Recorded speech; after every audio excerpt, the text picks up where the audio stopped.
I don't know what happened. It wasn't just me, huh? No, yeah, I got kicked out. Okay.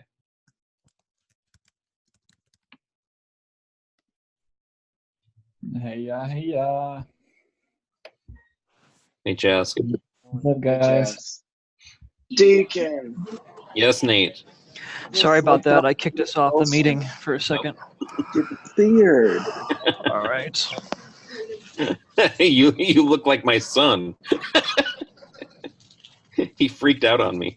It looks so good. It'll come back. Justin, did we get an answer? All right, let me find my drink that I lost, and I'll be right back.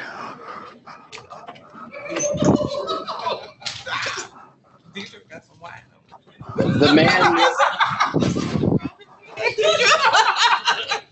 It's a boom. I gotta get a little bit more tight. I know.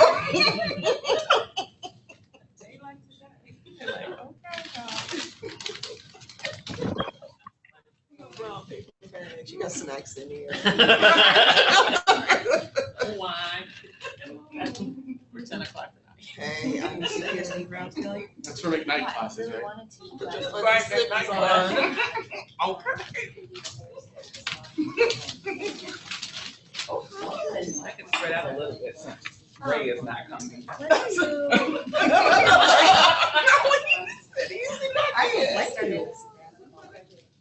I don't know. What do you do next year? All right, let's finish quickly. All right, I'll go through the list quickly. I am accountability partner for real. Presence or whatever. Mike Lucas. Is your mic on? My bad. That better? All right, we're going to do attendance quickly. Y'all can say present or whatever. Mike Beefus. Mike Beefus. Not yet. Ben Davis. Give us a shout out. I did. Here. Did he? Sorry, maybe you're a little. Oh, you know what? Okay. Yeah, you were a little quiet. All right, Todd. Here. Kelly. Justin. Deacon. Here. Tyler will not be with us today. Sherry. Here. Austin. Here. Bethany. Desiree. Mickey. Becky. Here. Josh.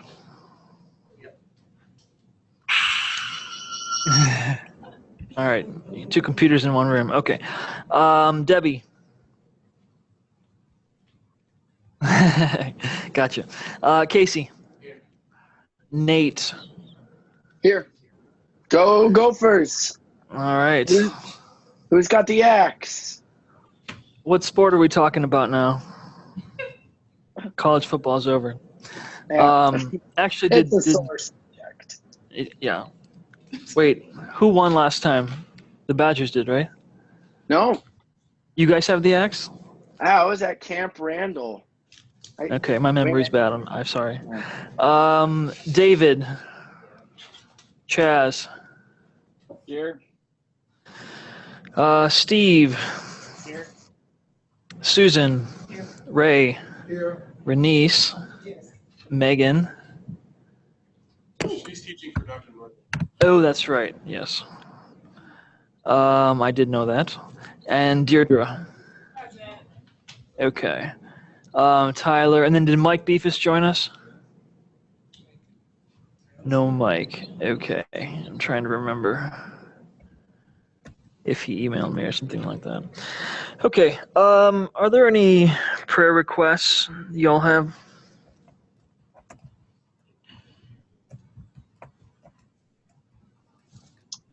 I have one. We're traveling back, actually, to Chicago later this week, and it's just a big trip. We'll see a lot of friends and stuff, and it's going to be a big step for us in our church planning, just inviting people to join us and financially sponsor as well, so you can just pray for that. So sorry, was it about travel or just your ministry in general? I wasn't sure. Both. Yes. Gotcha. Okay. Anything else?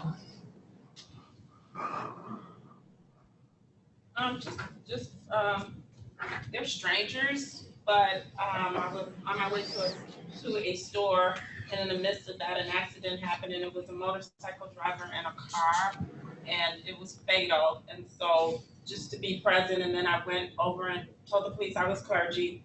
Did they need any assistance? And that's when they said that they were having the chaplains be present, but then the folks that I was with in that midst, just consulting them at that particular time, and also watching from, not to be too detailed, but just to see a life that just ended just like that. And then you see a family, someone else coming up and just falling out on the street in tears, and just to see all of that. So it caused me to pause on what was most important just in life, period. And it caused me to send messages to people, again, just to say, hug someone if you're around them, just tell them you love them. But at the same time, we all know and all have heard or have been a part of tragic things that have happened. But for that to be, in front of me caused me to be still, just to be still. And then just hearing the voices of those that were in the street, that from another motorcycle driver, he's in tears, just shook up, saying that's like someone that he didn't know. We're all strangers, and kids that are out there. And then what happened later on, it was on the news, it was in Bolingbrook, and unfortunately the lady that I talked with, that I asked if she needed any assistance after I had left, I'm turning on the 10 o'clock news and I hear that a car sped through and hit her. And so she wound up, in a police officer that was guiding folks wound up in the hospital, and she was okay. But for a moment, I just felt like, wow, these are people that I know. So I just asked for prayer for the unknown, because so many things happen all over our world. And sometimes we as people just need to pause and pray for strangers. Sri Lanka too. Yes. It was last week.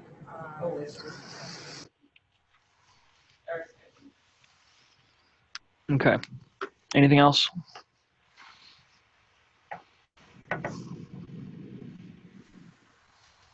Okay. All right. I don't know if you can see on the board. These are the three things. Chaz's travel, but then just his ministry broadly and church planting. Remind me again what state you're in, Chaz. Southwest, right? Yeah, we're in the Denver area. I'm sorry. You say Denver? Yeah, Colorado. Okay. And then the accident that Deirdre witnessed, including praying for the family and the tragedy in Sri Lanka. Let's do this. Why don't we just, at the risk of people not jumping in, you can just jump in and pray for one of these. Is that all right? And then when their three have been covered, I will close.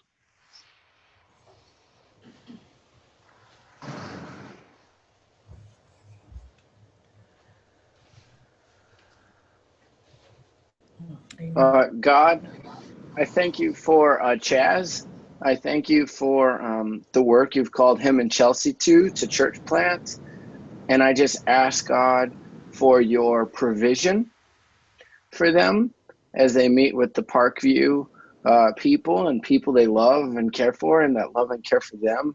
I pray for a large provision. So support raising can be daunting, especially if you're new to it. And I just pray for your provision as they endeavor to follow you faithfully in Colorado and plant a church. And so would you bless them with safety? And would you again affirm your call on their lives to plant this church? And Father, we pray for those that Deidre had the chance to minister to. Father, you put her there for that particular purpose, and we thank you for her boldness and her witness. And Father, we just pray for the comfort for all of those families that lost someone. And we pray for the healing for those, Lord God, who were injured, even the subsequent injury from the other person. And we, Lord God, ask that you would just, all of the unknown that are in situations, Lord God, of turmoil and tragedy, and those that need healing, we pray that you would just be a healing salve for them, and that you would deliver, Lord God, all of us from evil. We thank you, Father, for it, Father.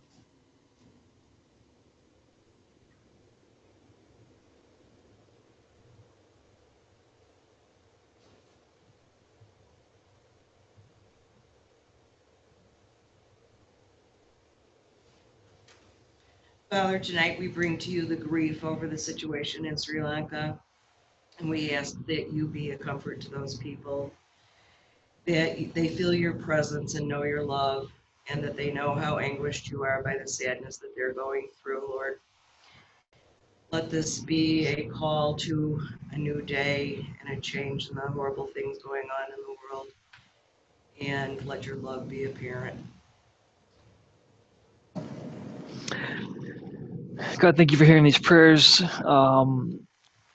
We, in the midst of violence and antagonisms in our world today, God, we long for your kingdom. We pray that you would help us to live up to our calling in the world to be agents of peace. In Christ's name, amen. Okay. All right. Before we get into our topic for today, which is the wisdom literature of the Hebrew Bible, I did have a few reflections on our conversation from last week. So this is not, we're not going to like entirely go back into that. We're not going to rehash anything or certainly rediscuss anything, but just a few concluding reflections. First is this. Is our topic from last week, race and gender, antithetical to the grammatical historical approach to Old Testament interpretation? So back in week 2, I made a case for how I think we should interpret the Old Testament, which was basically prioritizing the original meaning of the text. I think some people regarded last week's topic then to be perhaps antithetical to what we had said in week 2. I will admit that the title of the week last week was Race and Gender Perspectives.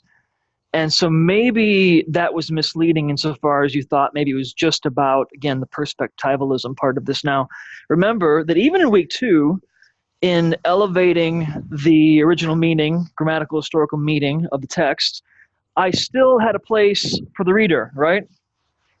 The interpreter. So we talked about the ancient text in its ancient world, and we prioritized the meaning of the text in its context, but then we also said, here we are in our context as well. So in the process of interpretation, you can't just pretend like this part doesn't exist. And indeed, we can't entirely transcend or overcome our perspectives, nor perhaps should that be the goal necessarily. But my point is that even the perspectivalism part was kind of built into the conversation in week 2. But then I think my bigger point, though, today is to say, actually, it wasn't just last week a perspectival conversation, in my opinion, because we were asking broadly, what does the Old Testament say about these things? Which I think is, it's not just a perspectivalism thing, but we're looking at what the text says about race and gender in general, which you can do through a original meaning kind of interpretation. One more thing I'll say about that is that when you read different authors on these topics, I'll admit that the Laffey reading was mostly negative without a lot of positive with it. And I think other authors could have struck that balance in different ways. In fact, I could imagine even feminist authors or others kind of doing that portion of it, but then also trying to do the more positive redemptive movement, if you will, that was within Scripture itself. Again, Laffey talks about the quote-unquote exceptions to ancient patriarchal culture, but she doesn't do, I don't think, a lot in terms of the positive. For case in point, Genesis 1, I don't think she hardly treated at all. I don't think. She did do Genesis 2 and 3. Point 2. I think I kind of alluded to this last week, but I wanted to say it again. Don't be a lumper. What do I mean? Well, evaluate everything on its own terms. Don't just lump it with other stuff. Let me give you an example. And part of this is kind of connotations of words. So I mentioned this last week. If you kind of have a knee-jerk reaction to the word feminist, well, don't just lump it into everything and everything bad that you might think of that term, but just kind of assume, a more neutral version of the term. So don't necessarily link it to what in modern politics might be, liberalism, abortion, or whatever else. Same thing with race and gender broadly. I think when you start talking that way, people begin to think about identity politics, and I think sometimes we get so entrenched in our camps and our viewpoints, and part of this comes from politics insofar as the country is so polarized. I want us to kind of detangle those things and let us be able to look at each of them independently without just automatically kind of lumping them in with all the other kinds of things that you might have a negative attitude towards. Last thing is this. In those kinds of conversations, I would just urge you to mind your tone and your posture in dialogue. And what I mean by that is sometimes when we think actually we don't have a perspective, it's the other people who do. They're all about the business of perspectivalism. Actually, when we act that way, sometimes we don't even realize that we're speaking out of that perspective as well. And we kind of sometimes assume, well, we're not actually speaking from our own social location and otherwise. So I would just urge you not to listen, to try to understand, and not to quickly dismiss the perspectives of other people. All right, there you go. Points 1, 2, and 3. I would open it to conversation, except that I'm not. So, we're going to move on to our. Because I'm the professor, get to have the final word on that. So we'll move on to our new topic for this week, Jason, which is the wisdom literature. Yep, Sherry. I don't want to make a comment on what you said. I received that. I just wanted to know, were you aware? I watched 60 Minutes on last evening, and in the Washington, D.C. Museum of the Bible, there's actually something called a slave Bible. Did you happen to know anything about that? I don't really know. I think in relation to text and us, what they did was they extrapolated those verses that they felt like even the whole book of Jeremiah was taken out, so that they would not create an uprising with slaves. So wow. It's a book that has, shall we say, redacted? So they didn't have the book of Exodus then? Yeah, they didn't have Exodus. Yeah, they removed a lot of things. Yeah. Interesting. Okay. Thank you for mentioning that. All right, let's talk about the wisdom literature of the Hebrew Bible. First, my primary interest today is the theology of the wisdom books. So we're going to look at Proverbs, Job, and Ecclesiastes. I do want to say before we get into that a few words about Hebrew poetry. Again, you'll see these in the notes. But where is Hebrew poetry? Well, it's in the Psalms. It's in these wisdom books. It's in many prophetic books, and within narratival books also there's some poetry embedded as well. So it's not just these wisdom books that we're looking at today, but it's in several other books. When we talk about what characterizes or what are the features of Hebrew poetry, I'm going to go through this part quick. First thing I want to say is this. There's no rhyme in Hebrew poetry. And then you might think, okay, well then how is it or why is it poetry? Well, it's not like English poetry in that kind of way. Although even the English poetry with rhyme is probably the more simple, simplistic kinds of poetry than good poetry. There's no regular meter or rhythm. So what is it then? Well, what characterizes it? There's three things. Number one, terseness and conciseness, which I'll explain. Number two is parallelism. Number three is metaphor. Now, it's a little bit gray. Where is the line between prose and poetry? In other words, is it always clear, something in the Hebrew Bible, whether it's prose or poetry? There's actually plenty of stuff in the middle, or maybe you could say it's a spectrum, that you've got kind of clear poetry over here, and you've got clear non-poetic prose over here, but there's all sorts of stuff in the middle that could be perhaps prose that's highly stylized or has poetic features to it. Make sense? So it's kind of a spectrum, not just a two categories kind of thing. So first, terseness, not a word you use every day. Essentially, we just mean conciseness, that poetry is concise. There's a certain economy of language here. And one thing about poetry, this is probably true universally across cultures and languages, that poetry is concerned not only with what is said, but how it's said, right? That's the artistic quality of poetry. When you and I talk, we just we say what we mean, certainly, but we don't probably often too much think about how we're saying it. And so in Hebrew poetry, they have to be intentional with their word usage because of the terseness. Typically, a Hebrew line of poetry is maybe 2 to 4 words. Now, granted, when that translates to English, it's more words usually for reasons that I won't get into. All right, so that's one thing, is the terseness. Number 2 is parallelism. This you probably just kind of intuitively understand because you've read the Hebrew Bible, but I think maybe you've never quite defined it this way or put a word to it. But parallelism arguably is the most distinctive feature of Hebrew poetry insofar as it's quite universal in the Hebrew poetry, but then I think when you compare it to across cultures too, it's distinctive that way.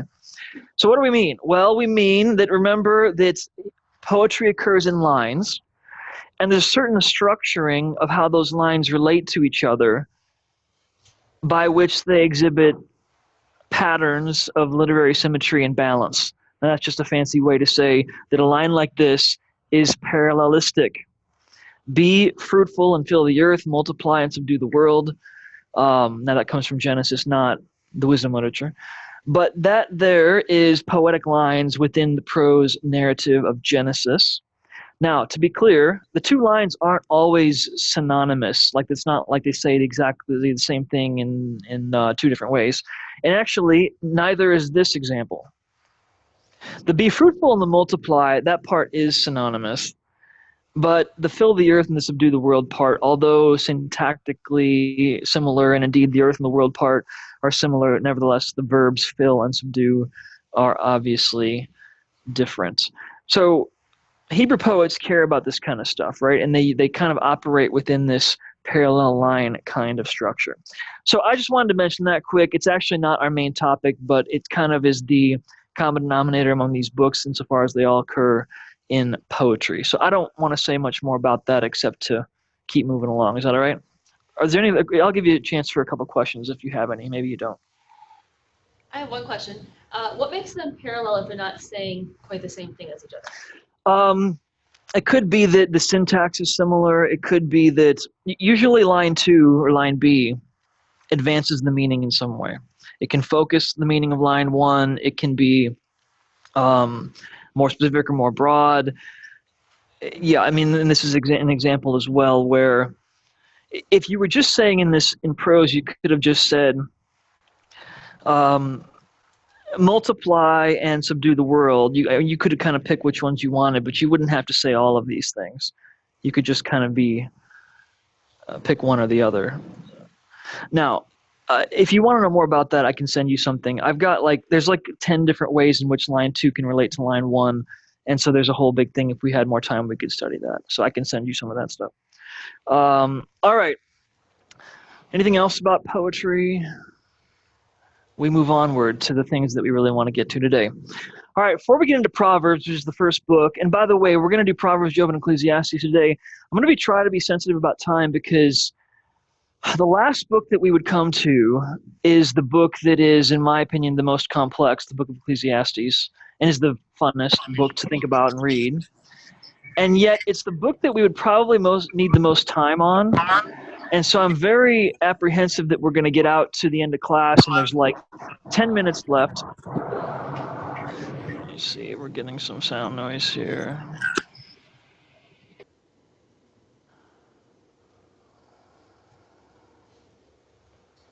Okay, all right, it went away. We were getting some sound noise. I'm a little bit worried that we're going to get to the end of class and we're not going to have enough time to do Ecclesiastes. And that's the book that if we had 3 hours just for that book, it would be nice to have. We don't. So whether we'll be able to do much justice to that book, we'll wait and see when we get there. But we'll go through these books, Proverbs, Job, and Ecclesiastes. So first, some general stuff about wisdom literature. What is it about? It's about living well, living rightly. Bartholomew and O'Dowd say it's about the paths that lead to life, peace, flourishing, etc. It's about making wise decisions. It's also about character formation, understanding how the world works, relationships, family, household. These are all the kinds of things. And we'll talk in just a moment about what it doesn't talk about. But it does talk about these kinds of things. The Van Leeuwen, and this is mentioned, I think, in the reading, the Bartholomew and O'Dowd reading. This is the 4 points of Van Leeuwen that characterize biblical wisdom. It begins with the fear of Yahweh. The beginning of wisdom is the fear of Yahweh. So Israelite wisdom is very religious. We'll talk in a moment about how it's based on the teaching and the observations of your ancestors. But we can't just pretend like it's just secular, like it's just, based on experience and observation, and that there isn't a very intense religious component as well. Because right off the bat for Proverbs, the beginning of wisdom is the fear of Yahweh. So that's important. Quick thing. What does it mean to say the beginning? Does that mean it's the foundation on which the whole thing rests? What does that mean? It's the point at which it starts, but it's not necessarily where it ends. Fair enough. Yep. The authors say it's the foundation. Okay. Bartholomew. Another possible interpretation, and by the way, among these options, I'm not sure that we can say definitively which it is, but another option is the first principle. The first principle of wisdom is the fear of Yahweh. I just realized I wasn't sharing my notes anymore. All right, number 2. Wisdom is concerned with the general order and patterns of God's creation, so how the world works. There's a similarity with wisdom in Egypt. I think that you read the part from Bartholomew O'Dowd that talked about Egyptian wisdom and the role of Ma'at, which is essentially order, and it kind of has a justice component into it as well. And again, we can talk about similarities and differences. I don't want you to think that it's entirely the same as Egyptian wisdom either, but there are some similarities. The third is that wisdom provides discernment for the particular order and circumstances of our lives. And fourth, which I alluded to, wisdom is grounded in tradition. So think about it with me for a moment. What ultimately is the source of wisdom teaching? Now, actually, it's kind of a trick question, because there's 2 answers, kind of. What is the source of wisdom teaching? Anyone?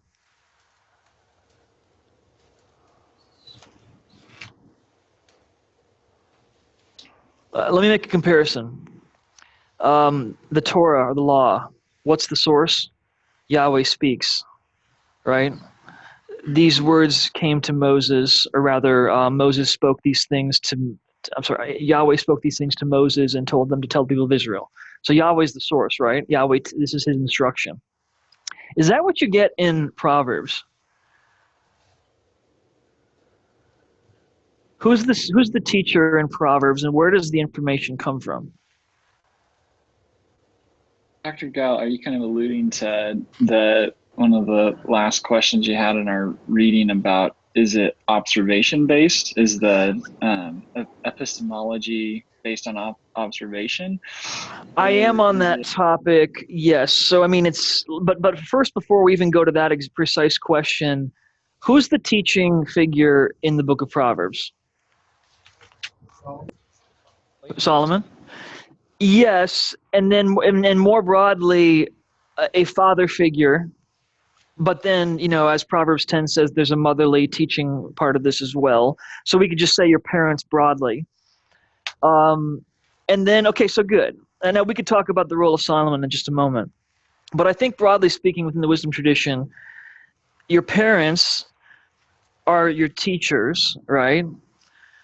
Now, where does their wisdom come from? Now, this is to kind of get to the question from the learning workbook or the reading questions. So yes, is it entirely observational?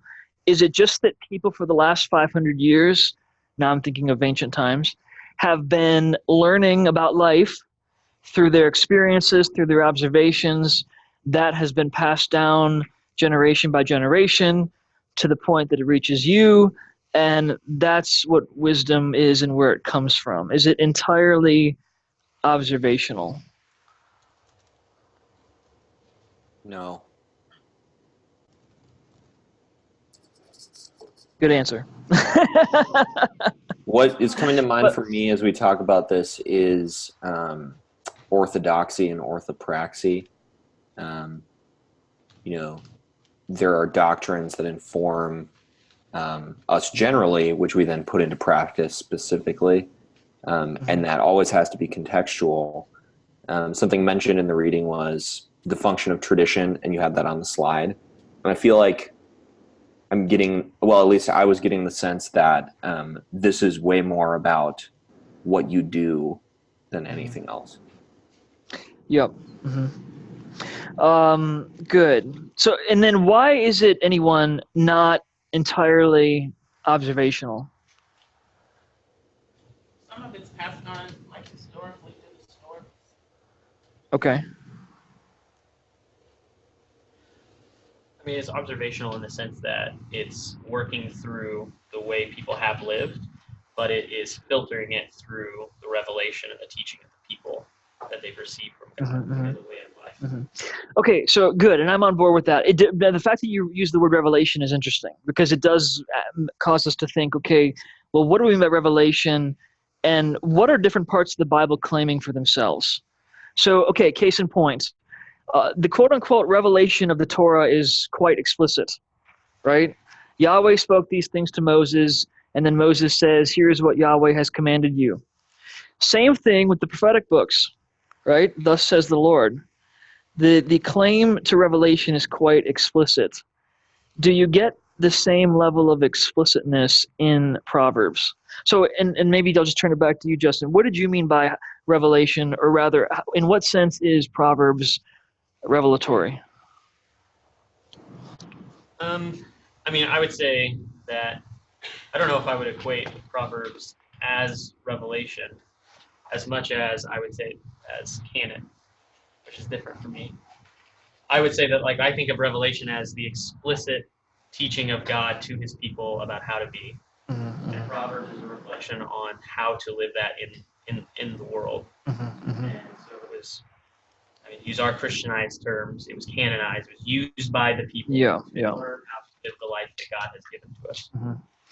Yeah, so that's an important distinction. I think, we'd all want to say the entirety of Scripture, insofar as it's canonical, is what God wants us to have, and that we can assume that there's teaching value in it insofar as it's in Scripture, and then in the process of inspiration, whatever that meant or looked like, that indeed, yes, even books like these are what God has given us. Fair enough. And yet, I think you can say that, and that yet at the same time, that they're not claiming a thus says the Lord kind of thing. But I don't think it has to be an either or. I think this can be a both and kind of scenario. I think that you can have it be both observational and in some mysterious, bigger sense also from God. Indeed, doesn't Proverbs itself maintain that tension, right? It's listen to your parents' instruction, but then it's also wisdom comes from Yahweh, right? I have a question. Now, yeah, go ahead. Are you getting at something that we're missing with the application of the first point you made with the fear of Yahweh, in that it can be said that it's the beginning because, we use the word principle, but it's the lens through which we observe. So wisdom is observational, yes, because of where we start with wisdom, which is receiving this tradition and this perspective that's been passed down. Is that what you're getting after? Yeah, I think so. Part of this too is that when it says that wisdom comes from Yahweh, what does that mean? Because I think it means certainly the capacity for wisdom, right? Wisdom as an inherent ability to act properly and make wise decisions, etc. But does that mean at the same time that insofar as wisdom comes from Yahweh, that all that wisdom came from a God speaking from Mount Sinai kind of scenario? And I think the answer is no. In fact, I think that you can have all sorts of stuff that Israel over centuries is learning collectively and is passing down generation to generation. It can be based on observation experience, and yet in some way for each person individually, that capacity or ability for wisdom comes from Yahweh, and that in some kind of broader sense, that what distinguishes Israel's wisdom in Proverbs from, say, Egyptian wisdom? they're both doing similar things. Would you agree? And actually, that's kind of our next topic is the wisdom of Israel's neighbors. But both are kind of participating in the same enterprise, which is learning how the world works, how to make good decisions, but doing so through intergenerational instruction based on the experiences and observations of the ancestors. So now this gets a little weird, because if other people are doing this as well, and what Israel is doing is not entirely different, right? In fact, it's quite the same. But I guess you'd have to say, well, insofar as Israel is worshiping the true God, that there's something unique about their wisdom. But even then, I'd want to be careful, because it's not like Israel's wisdom is entirely different. There's plenty of points of commonalities and similarities. So is wisdom just a bottom-up, under-the-sun kind of enterprise? Well, kind of it is.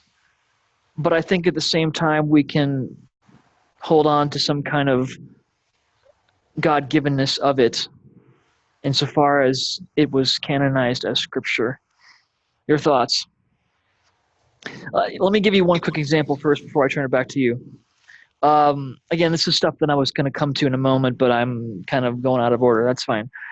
There is a part of Proverbs in chapters 22 through 24-ish that has many similarities to an Egyptian text called the Wisdom of Amenemope, a pharaoh. And indeed, the similarities are both strong enough in number and then also even the structure, like the order, that there's virtually no doubt that it can't be accidental. Okay. So which text is borrowing from which? And it happens to be that actually the Amenemope text is before Solomon.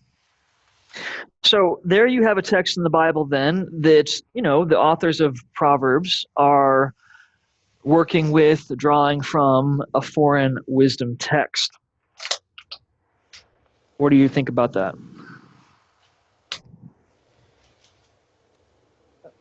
You know what? I'll withhold my. I don't want to give you your thoughts. I think the notion of tradition here is really important, and depending, there's just a lot of different ways to come at this with tradition, and please don't get tradition confused with, these are kind of the practices that our family has around Christmas time. It's something far broader and more complex than that, but human reasoning and human living is all tradition constituted. It's inescapable. And what you see with Israel is their formation in a particular tradition. Now, traditions are dynamic and they overlap in many ways, and so Israel is living in a broad context, a tradition-constituted context that has a lot of overlaps with its foreign neighbors that it borrows from. But then there are particular distinctives. And the fact that even revelation is tradition, the fact that revelation is received through a particular language that manifests itself in particular practices and in certain institutions within Israel, all are the fundamental building blocks of traditions. It's how traditions are lived. They're not observational. They're always embodied. They're always embodied communally through language, through practices, through institutions, through writings, and all of that. Scripture itself, why we have certain books other than other books, is all on account of a tradition that's handed down throughout time that Israel and then the church preserves. So, that's the overarching thing here. And just because it shares certain similarities with other traditions, it just requires more work on our part to try to distinguish how it's borrowing in some ways, reconfiguring in other ways, or fundamentally new in still other ways. But it's all the way down for this. So I don't know how helpful that is. But. Good. Yeah, that's important. So in other words, tradition doesn't just start after the Bible, right? There's the Bible, and then we get a clean break, and then there's tradition. Rather, the Bible is always kind of a growing development, organic growth of tradition itself. Yeah. So whether that's later writers using earlier writers' stuff, or in this case, but there's this case is unique, and it has its own questions associated with it because it is the kind of the foreign influence part of it, which, so yes, were you going to say something else? Egypt represents another tradition. Mesopotamia represents another tradition, and but there are differences. I mean, the writings even in Mesopotamia, where the world is viewed as more chaotic and not working in symbiosis like in Egypt, it altered their sacrificial practices, their sexual practices, all of these different things, which obviously are very distinct from Israel. So I mean, those are traditioned. Now, Israel may have borrowed certain aspects from those traditions, or maybe happened. So, I mean, this is to anyone. Is it simply then that the Egyptians have some wisdom too? Of course. And that maybe you could say this is an all truth is God's truth kind of thing, and therefore, God has given humans the capacity to experience the world and learn from it. And is that a ground up kind of thing, under the sun kind of thing? Well, in some ways it is. But maybe others can learn about true wisdom as well in that. And so therefore, although it kind of comes mediated in this case through Egyptian influence, nevertheless, this is an example where they're drawing from other people who have identified truth. So I really liked what our book said about that, in the sense of that they distinguished between natural theology and wisdom theology of Israel. As in, I feel like that kind of answers this question that you're having, which is the Egyptians seem to have a natural theology of certain things that could be true, but even if Israel uses it, they filter it through their own understanding of God and tradition, and in that way scrub it clean of the things that they say would be incoherent to what God has already taught them. And therefore, wisdom tradition then becomes a higher form of natural theology that is merging a concept of natural theology with former revealed truths and teachings in the people of God. So it wouldn't be right, based on our book, to say that Egyptians have a wisdom theology that is true to God. It is they have a natural theology that kind of hits on certain points, and if Israel uses them and it merges into wisdom theology, it's because that natural theology has been scrubbed through former traditions of Israel that God has given to them. I like that. Yeah, no, that's good. All right, so we'll keep moving, but here's what I'll say in conclusion on this point. I do want it to be a both and kind of thing. Is it based on observation, or does it come from Yahweh? Both. But then kind of tracing out what that looks like in practice. I will say, however, that the observational, experiential kind of nature of this is what's been emphasized in the last, say, 150 years in biblical scholarship. And I think what Bartholomew and O'Dowd are trying to do is to try to bring the pendulum back a little bit. Does that make sense? So they're kind of maybe correcting an overcorrection, if you will. But I still think that the broader point remains. It's good that they nuance this for us and say, no, it's not entirely observational. No, it's not entirely experiential. That's good. Thank you for doing that. But I think at the end of the day, the other point is the bigger point. So I think it's still valuable to say, yes, this is experiential. Yes, it is observational. Yes, it is different in its source in some ways than, say, the law or the prophets. So again, both and, but I don't want to, insofar as they've kind of corrected an overcorrection, I want the bigger point to remain as well. All right, let's see. I'm going to, again, kind of go out of order. I want to mention this. I think I mentioned it to you before back in week 2 when we talked about various center approaches to Old Testament theology. Remember how we said that none of them will succeed likely. And the wisdom literature is the big problem. Because if you're trying to identify one theme, like covenant, what I had suggested to you is that actually the wisdom literature doesn't really treat the most basic themes of Old Testament theology. So let me name some of those for you. Again, if you're following the notes, I'm kind of going out of order here a little bit. Let's see. Where is it coming up?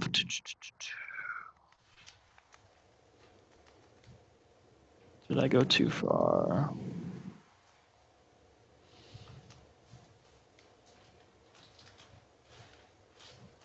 I've forgotten which slide it's on, but let me say it now.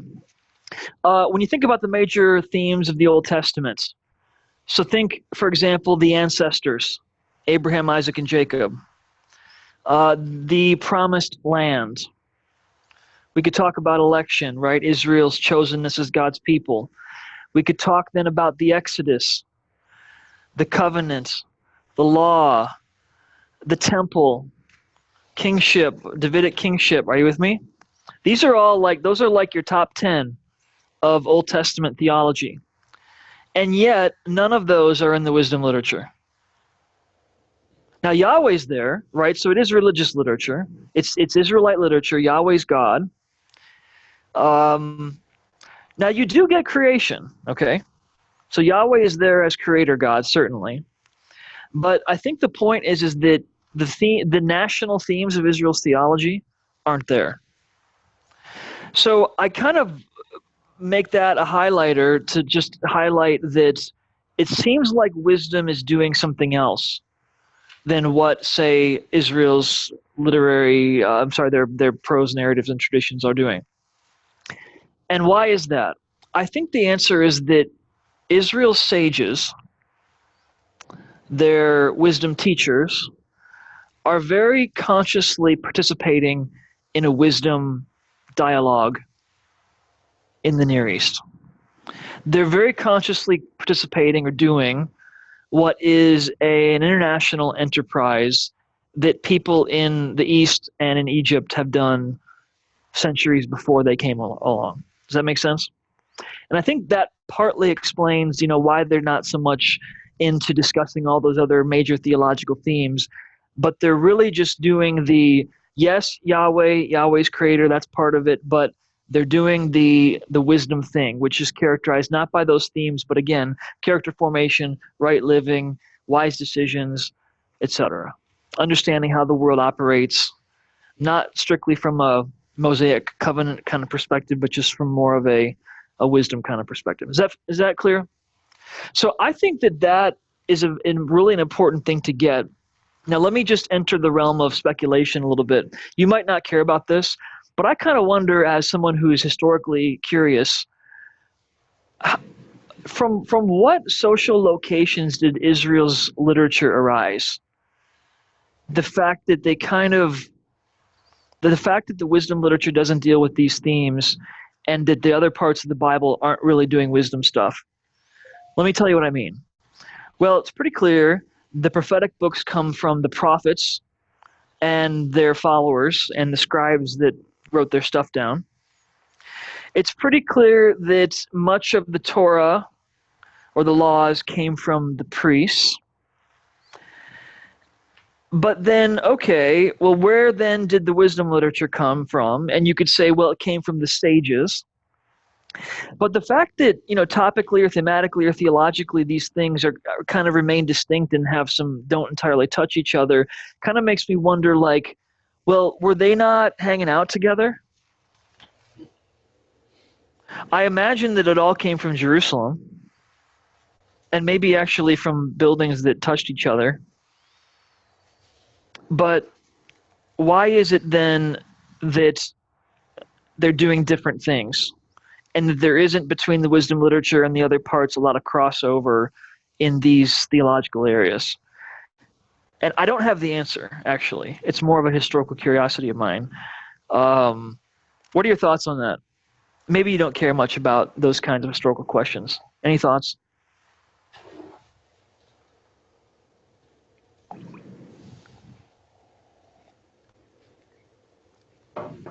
The Bible came from the scribes broadly. So did you have wisdom scribes and priestly scribes and prophetic scribes? You probably did. But again, they're all staying in their lane in terms of their literary genre, which is interesting, even though they're probably neighbors. I don't really have any more to say about that, unless you all have any thoughts about that. Dr. Gile, is there any value in looking at time of writing? And I know Job is supposedly the first literature written in the Old Testament. Does that have any correlation to the correspondence with others? Not really. We don't know when Job was written. It's set in a very early kind of patriarchal-ish time frame, but that doesn't necessarily mean that's when it was written. In fact, it probably wasn't written that early. But I hear you though. In other words, could there be that kind of the wisdom literature precedes all these theological traditions that we're talking about? I think probably the answer is that that's not the case. Anything else? Well, if you figure this one out or you have a good idea, then let me know, because I'm not sure what the answer is. But I think it's just that they're staying in their lane, the sages are doing their wisdom thing, and it just is what it is. Yeah, but there's a coherence. I mean, there's a coherence that's there that I think goes once again to the idea of a long-standing embodied tradition of Israel. Even though, I mean, they may not touch on covenant and certain dominant themes, but it's not like they're just radical insertions that have nothing to do with any of the other literature. That's sustained through a community over time.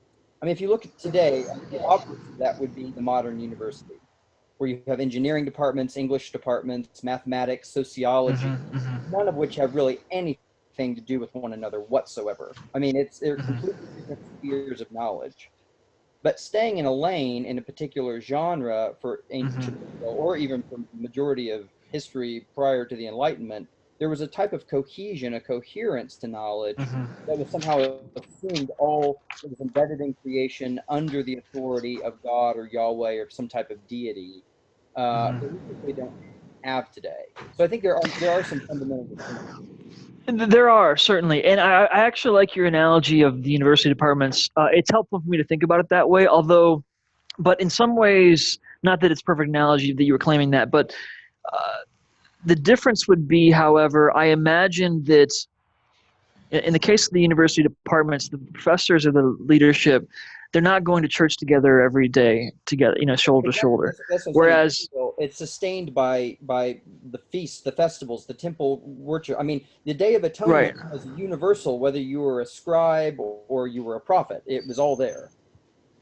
Right. So I guess I want to continue to highlight the differences, not just because I think that's fun to just point out differences, but actually I think it's there. And to me, it's surprising. So, I mean, case in point, okay, talk about the everyday religious experience of a Jerusalemite. You're right. Temple, the festivals, calendar, Sabbath, all that stuff, right? And yet, and then just so much of Israel's collective religious consciousness is about their historical traditions. Again, the ancestors, Exodus, covenant, law. The fact that didn't kind of somehow carry over or influence into the wisdom literature, that's the point that I'm still trying to make. And I just want to let that point sit there and be what it is. But I do agree that, yes, I mean, there's a certain common denominator, if you will, which is rooted in, you might say, righteousness, or Yahweh as their God, as the creator, but it is kind of like a baseline common denominator, I think. Okay, all right, let's keep moving. We got plenty more to get to. Again, the main takeaway is that wisdom is a thing not just in Israel, but among their neighbors as well, and they produced all sorts of literature. There's two primary genres of wisdom literature. One is the saying, which is what you think of as a proverb, and the second is a lesson, which is more of an extended instruction discourse. So those are the two things, right? A short little wisdom saying, which is a proverb, that's the first, and then an extended lesson.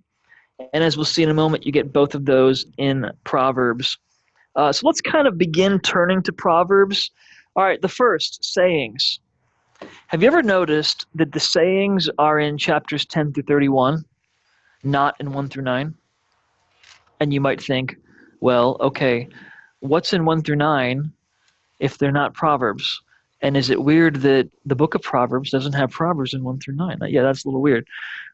Here's the point. That first category is in 10 through 31. Those are the wisdom sayings, the Proverbs themselves. 1 through 9, we're going to look in more detail about what's in there. But those are primarily lessons. The teaching figure, described as the father teaching my son, that's what 1 through 9 is about. And then there are some other things mixed in with that.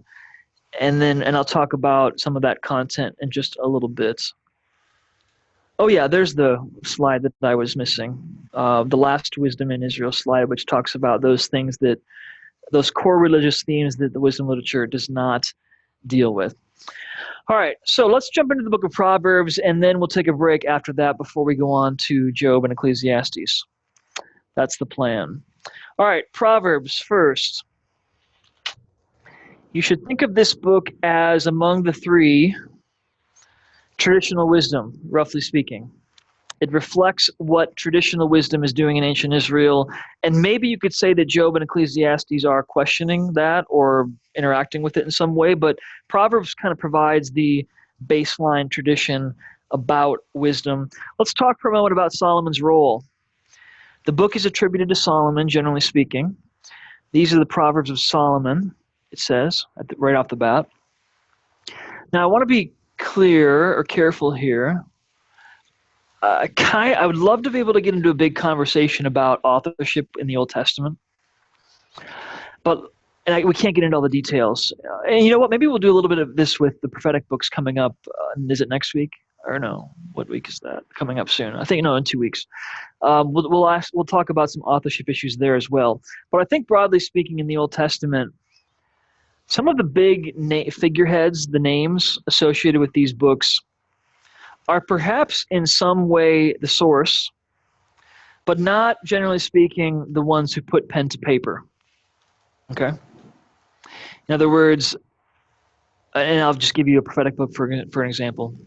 When it says this is what the word of the Lord that came to Jeremiah, generally speaking, with the prophets didn't write their own messages. They had people around them who did so. And those people were professionals. They're scribes. And I think that's true of most of the Old Testament.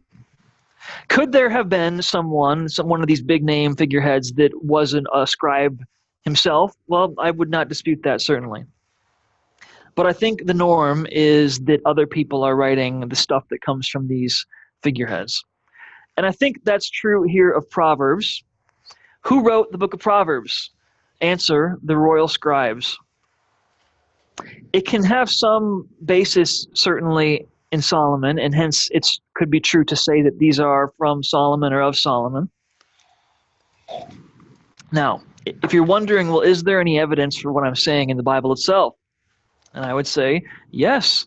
Turn to Proverbs 25:1. You can do that if you want to, or you don't really have to. It's a rhetorical command. But what does it say? Kelly, did you just turn there? I did. What does 25:1 say? These are more Proverbs of Solomon compiled by the men of Hezekiah, king of Judah.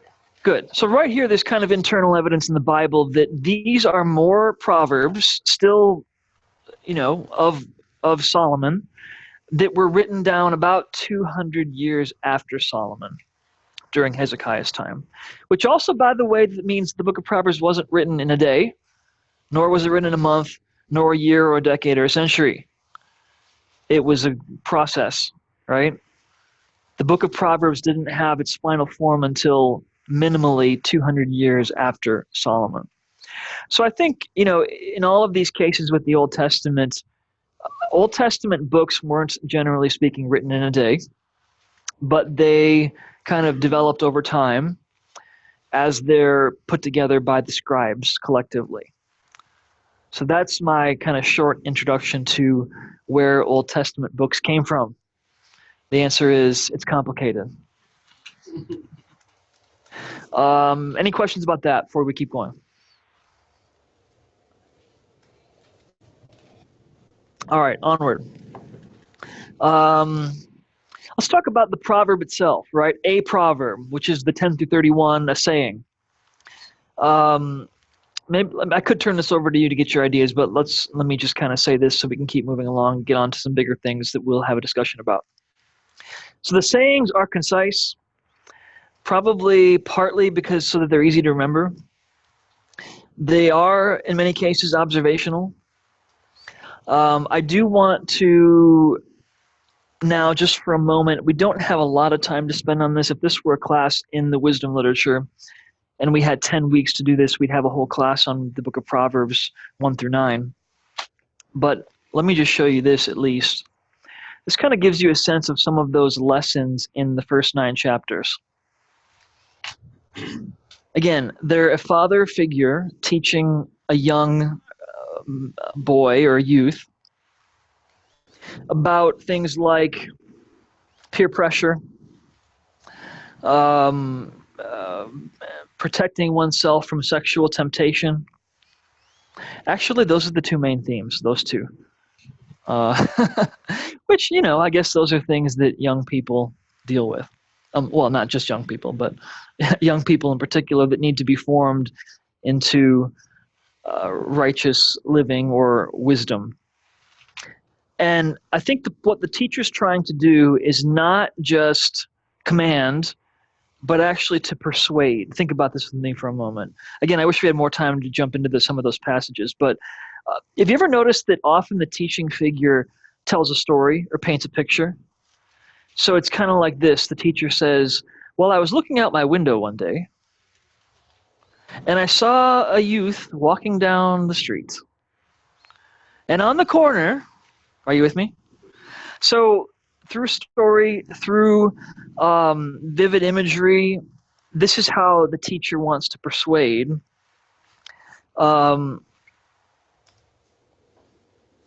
Yeah, the vivid imagery part, let me give you another example.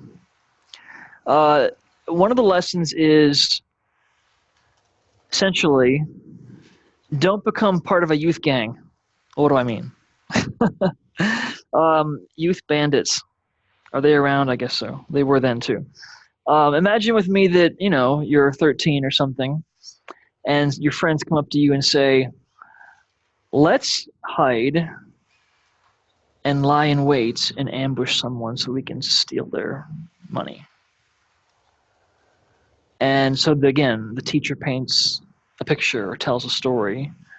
And the vivid imagery part is this. They lie in wait to kill, but actually that path in life leads to anyone? Death. So there's all sorts of ways in which the teacher is, again, not just commanding, but trying to instill good sense, maturity in the youth. So again, I won't go into all those details. If we had a whole class on Proverbs, we would do that. All right, so most of 1 through 9 are lessons, but there's a few places interspersed where you get poems that personify wisdom. What do we mean? Well, wisdom speaks, right? So you get this in chapter 1, in the second half of the chapter. You get it in chapter 8, chapter 4. Indeed, so you could kind of call wisdom personified woman wisdom or lady wisdom. And in chapter 9, there's also a woman folly that's contrasted there as well. And again, we can't get into all the details, but part of what wisdom does famously is she calls out in the streets for people to acquire her. So one of the main lessons of the book of Proverbs then, and remember 1 through 9 set up the rest of the book, is this. Indeed, if you were to distill the message of the book, I think this would be a good way to put it. The message of the book is this: get wisdom, it will change your life for the better. Now, later we'll talk about whether the book of Ecclesiastes, for example, isn't so enthused about the value of wisdom. That's for coming up, but keep that in mind. So this is traditional wisdom, though, right? Listen to the teaching of your parents, your ancestors. Wisdom is a capacity or power, as we'll see in just a moment. At one place, this isn't a reading from the text from this class, but Chris Wright kind of distinguishes the law and wisdom and how they're different. Again, the law commands, but wisdom advises and warns and persuades. Wisdom speaks from experience and points out probable results. A few more things about Proverbs. And again, we're doing this pretty high level. We can't get into all the details. Proverbs uses, for rhetorical effect, all sorts of antitheses. What do we mean? Well, it kind of classes people into two categories. There's righteous people and wicked people. There's wise people and foolish people. There's rich people and poor people. There's diligent people and slothful people, lazy people. You get the idea. And so Proverbs plays on this. Remember the parallelism, right? Often the two poetic lines play off these two things. There's some kind of a contrast between them. Case in point, the way of a fool is right in his own eyes, but a wise man listens to advice. The righteous and the wicked, the desire of the righteous ends only in good, but the wicked expectation of the wicked in wrath. And you see here there's like a million citations that you could look to find more examples of these. So they're often antithetically paired. Again, wise and fool, righteous and wicked, lazy and diligent, rich and poor. You get the idea. I think broadly speaking, the book of Proverbs, not only in the antitheses, but just generally speaking, wants to say this. There are two paths you can take in life. You can follow the way of Yahweh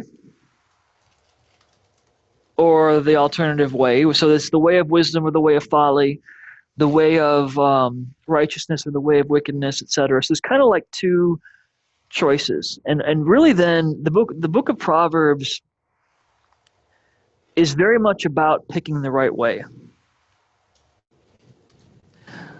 which kind of assumes a certain human capacity to do so. Would you agree?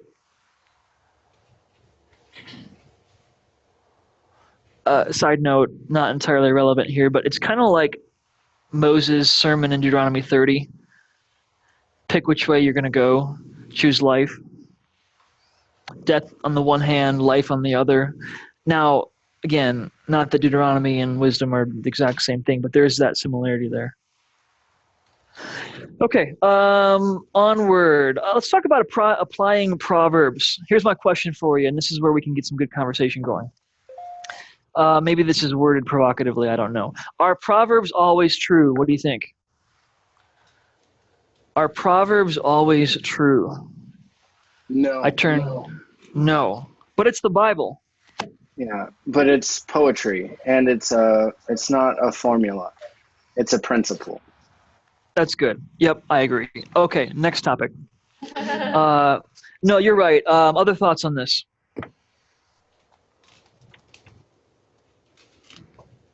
Can I ask Nate to clarify something?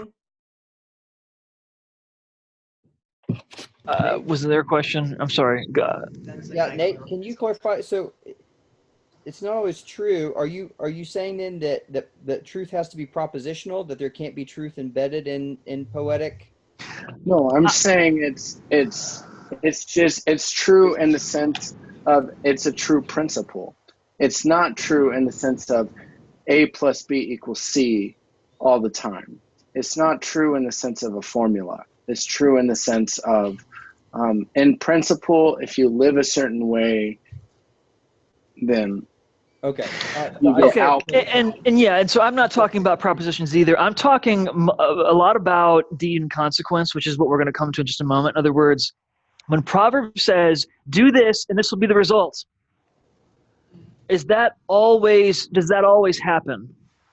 That's essentially what I'm being a little bit cute and provocative when I just say are Proverbs always true. I think you're right to kind of press into what we mean when we ask that question.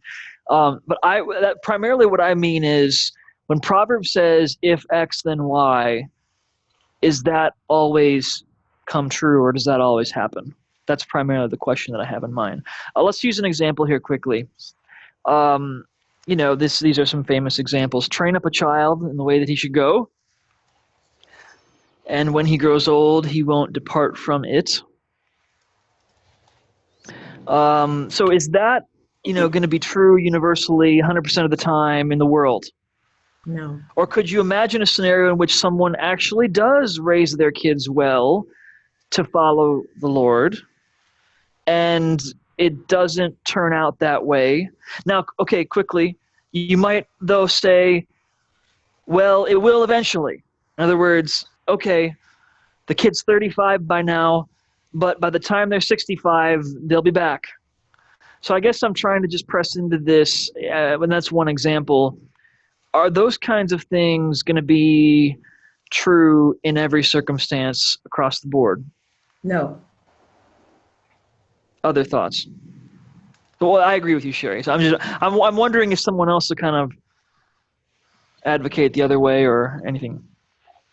Well, I just want to say no, because I think that in that particular scripture, there are qualifiers that perhaps are implied there, and that is that the training has to be received. Mm-hmm. Mm-hmm. Okay.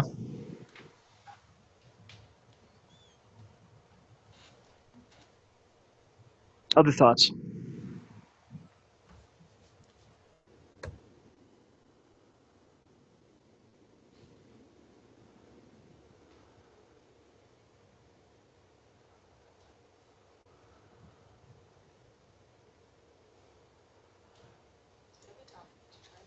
Debbie, I see your mouth moving. Are you talking to us or are we?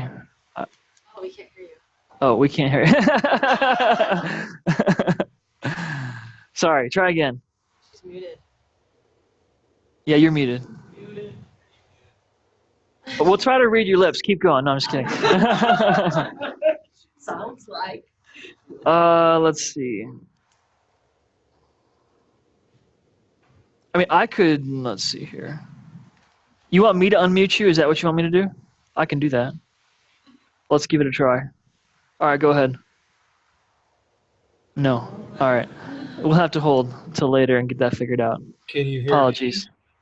We can hear you, yeah. Okay, I'll talk through that computer. You can mute yours now. Okay. Yeah, we can hear you.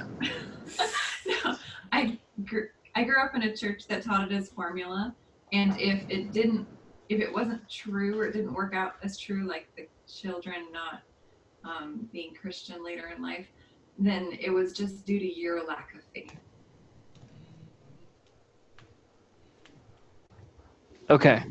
I didn't catch everything you said because it was a little faint with the distance. Talked about the church that she grew up in, same kind of church I grew up in, and that was the formula. Mm-hmm. It didn't work out. It was because the parents lacked faith. Okay, good. Now we're on to something. Okay, this is good. Because if you regarded those proverbs that are a if Y then X kind of thing as 100% true all the time, and you kind of have a formulaized it, I'm not sure what the word would be, then you would use that as the lens through which to interpret the world, right? Case in point. All right, well, somebody just got cancer, or somebody just had some suffering or died or whatever else.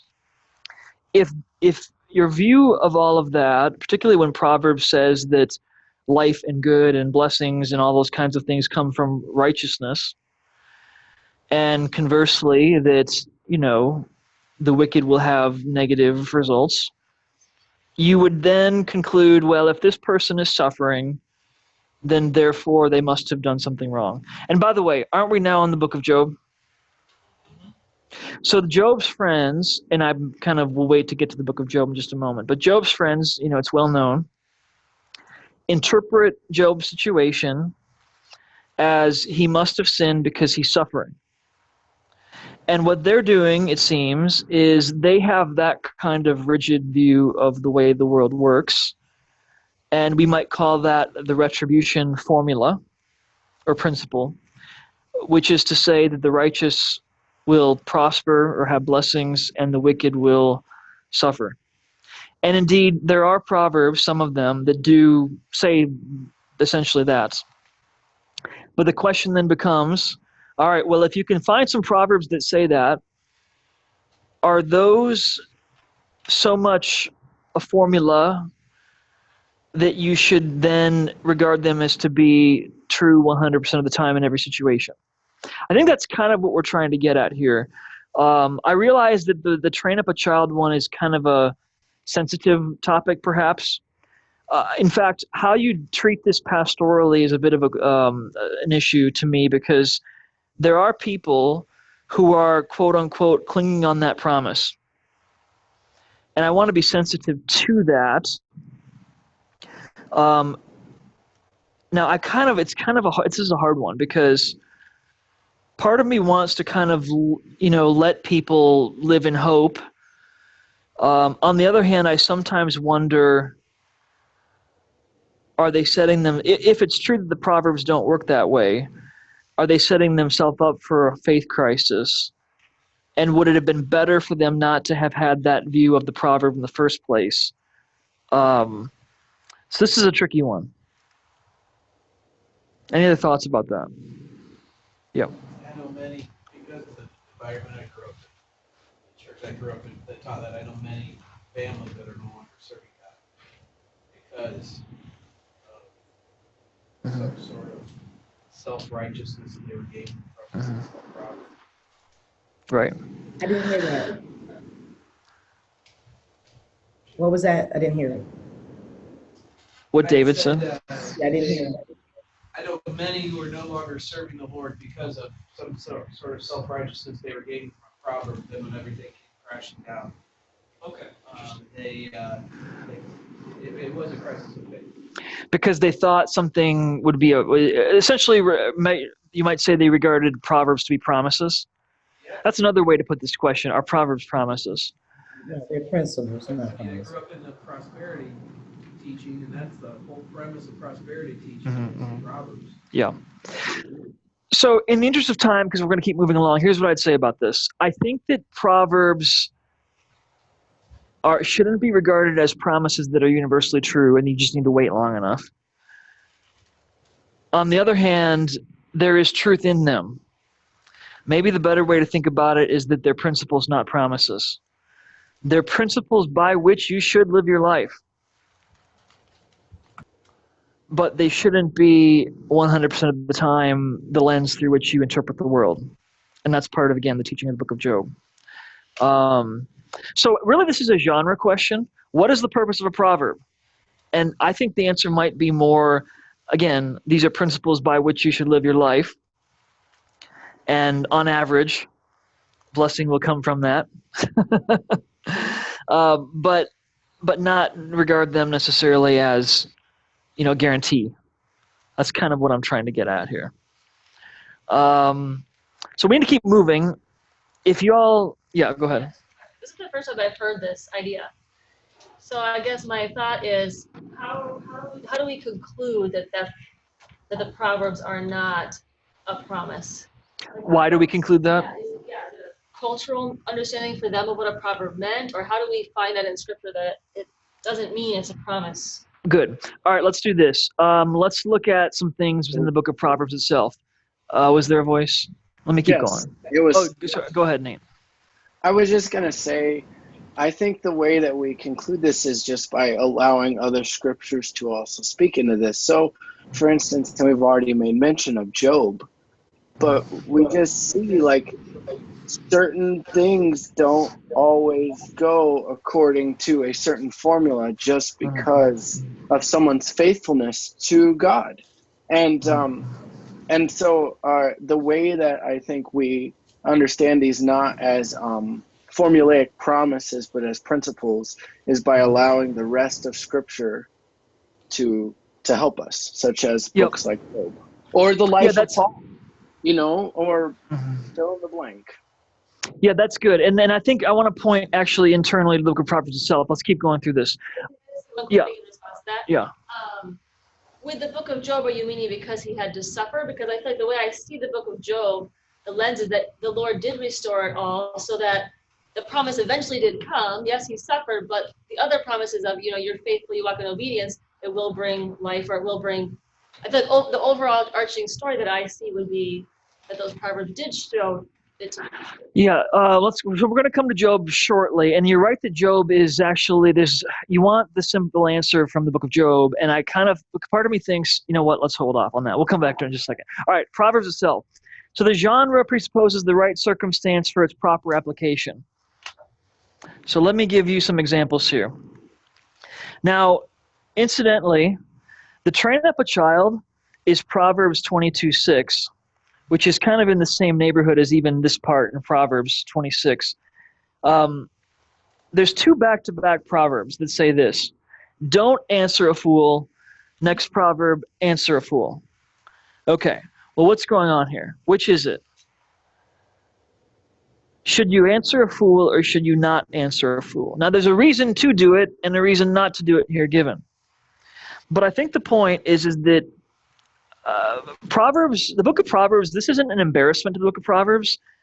It got put next to each other for a reason, right? So there's nothing to be embarrassed about here. There's no quote-unquote contradiction. But it is saying different things. And maybe that's the point, to put them right next to each other. The point, I think, here is that you have to use your capacity for wisdom to know when it's the right time. And I think that's actually key to understanding what wisdom is about. A wise person knows the right time and the right situation for the right proverb, which means then that wisdom isn't simply about knowing proverbs. Do you realize that? Because actually, even foolish people can know proverbs. Indeed, the book of Proverbs says that very thing. Let me skip over that to the next thing. Yeah, here's an example. Foolish people know proverbs, but to them it's as useless as a paralyzed leg. Foolish people know proverbs, but it's like a thorn bush brandished by a drunk. Doesn't do them any good. And again, it takes wisdom as a capacity. This is why I keep focusing on this part. Wisdom is a capacity or an ability.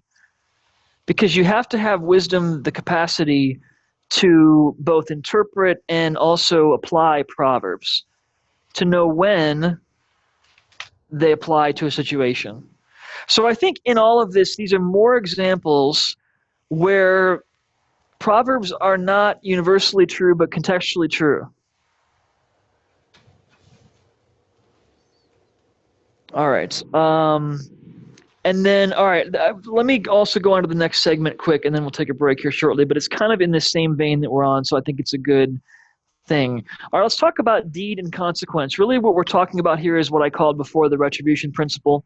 In other words, does one's deeds, actions, whatever else, what are the results of the consequences that come from them? And again, righteousness leading to prosperity, wickedness leading to suffering, etc. That's kind of the topic that we're on here when we say deed and consequence. Now, I'm going to try to move through this quickly.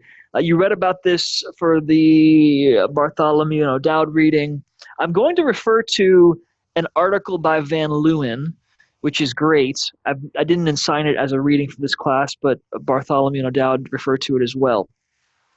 And really the question here, and by the way, we're kind of also setting up the book of Job. Stick with me. Does Proverbs reflect a strict recompense for one's deeds? What is the relationship between righteousness and prosperity, wickedness and poverty? I'll skip over that part. I would say that in the book of Proverbs, there is indeed a tension in this area that anticipate Job and to some extent also the book of Ecclesiastes.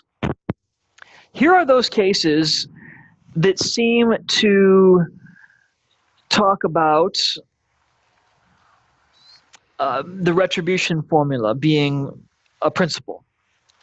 So there are sayings that assume that wealth is better than poverty, which you might think is obvious in some ways.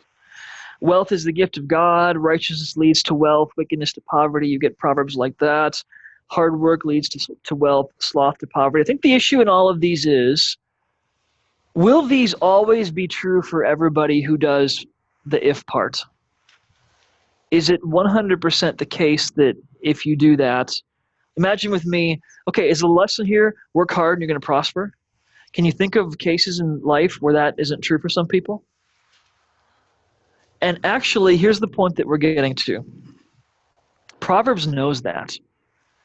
Proverbs itself knows that there are exceptions to these principles. And maybe Bethany, this is kind of where we're getting into this a little bit. This isn't just a Job thing. This is a Proverbs thing as well. People have, I think, in the past 100 years thought, well, Proverbs just teaches a simple retribution formula, and then the book of Job is set up to question it. That's kind of true, half true. Here's the way in which that needs to be nuanced. Proverbs actually doesn't teach it as a formula or a guarantee. It does teach it as a principle, I think. Let's look here why that's the case. So here's kind of Van Leeuwen's arguments for the fact that the book of Proverbs knows of exceptions to the retribution formula. So, some examples. There are contradictory sayings qualifying the sayings that teach dogmatic recompense. So Proverbs is aware of violent people acquiring riches. It's not just the righteous people who acquire riches. Proverbs knows that. It also speaks of those who get rich by a lying tongue. It speaks of wicked treasures. It speaks of those who augment their wealth by interest, those who oppress the poor to increase their wealth. So to the question, why are people wealthy? I guess Proverbs has a couple different answers to that. It knows of people who do so by injustice and lying. And I think also it would hold out that there are people who have received wealth through God's blessing for their righteousness.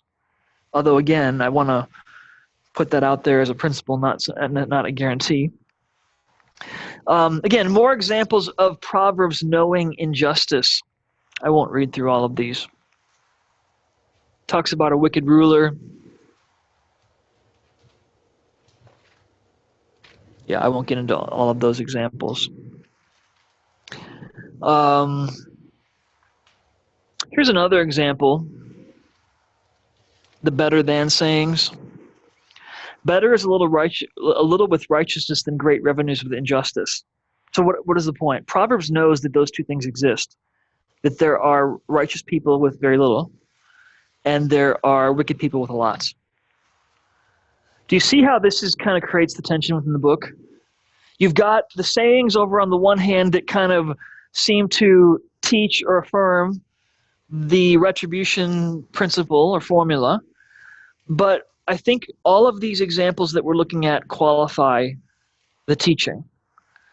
Proverbs can't be in its whole saying that these are guarantees because it knows of exceptions to these things. So what is Van Leeuwen's conclusion? He says, in general, the sages clearly believe that wise and righteous behavior did make life better and richer, though virtue did not guarantee those consequences.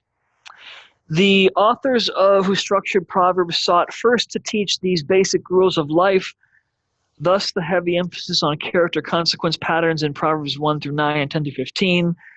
You have to learn these basic rules, and then the exceptions come later. Though very aware of the exceptions to the character consequence or deed consequence rule, the sages nevertheless insisted that righteousness is better than wickedness. All right. So again, the big point is this. Does Proverbs teach retribution? Yes, but not as a rule or a guarantee, because again, it knows that there are plenty of exceptions to that in the world. And therefore, I don't think Proverbs teaches you to interpret life through a strict formula like the righteous prosper and the wicked suffer. Thoughts or questions on that?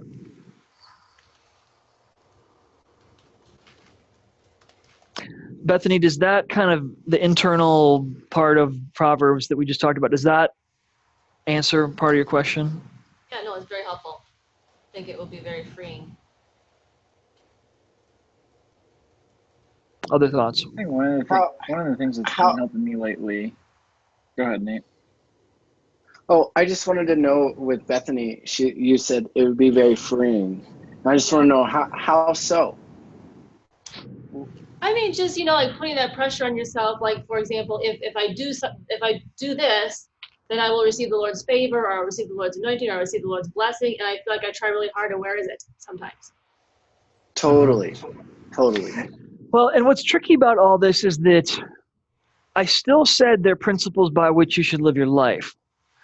And I guess what I mean by that is you ought to be wise and righteous and seek those things. Will the result come from it? Maybe. Will it always? I think that's really what it comes down to. I think that we're asking, is this a guarantee, and it will always come to pass? Yeah. Doesn't this circle us back to the fear of the Lord is the beginning of wisdom? Because if we're doing it to get all this stuff, or are we doing it out of the fear of the Lord? So where? It's related, and that also is about what the book of Job is about, right? I mean, is Job righteous for the benefits kind of thing? Yes. Other thoughts on this topic?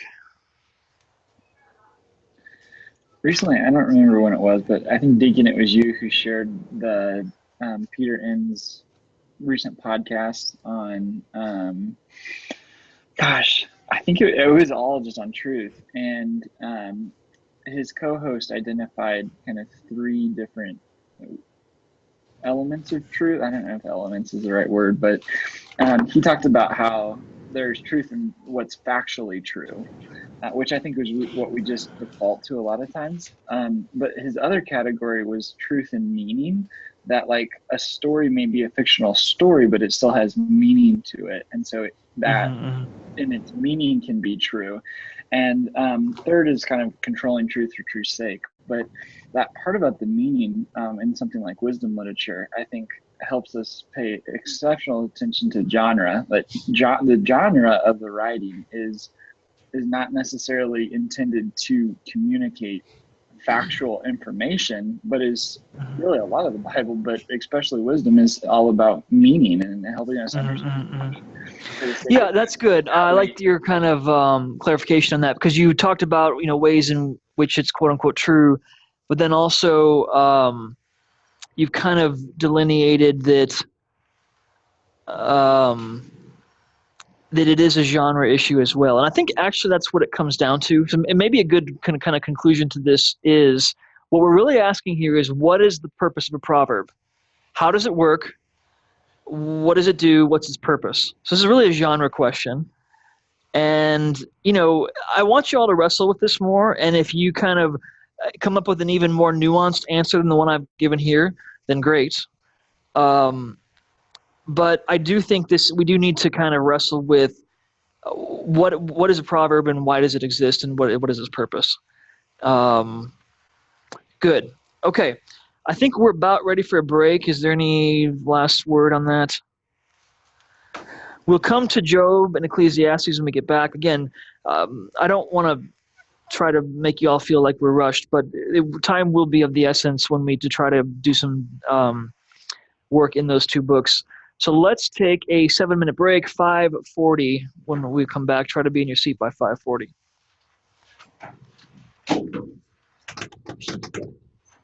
I'm taking my seat with me.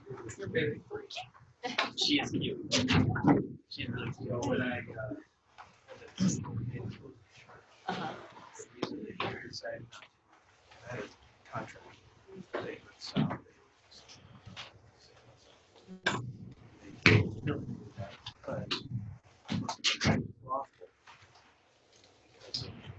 So if I don't come back in 7 minutes, can I just say I was in my seat the whole time? Yeah, I mean, Absolutely. That would be great. it really is free. Spiraling out. What did you say? Yeah, this is where we'll be. Oh. Yeah. Don't have to move everything to remove everything. Yeah, it really.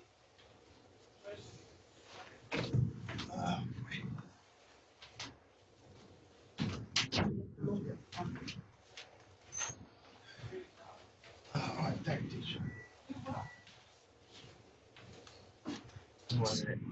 I'm loving this.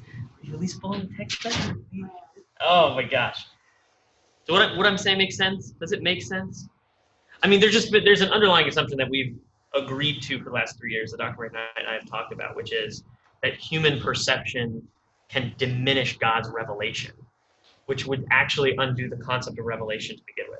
The whole point of revelation is that he overcomes the obstacles to reveal himself to us so that we come to know him in some sense in his characteristic. Might not be all of who God is. That might not be true. But it's not, what he does reveal is not wavered by our perception of it. That's the problem.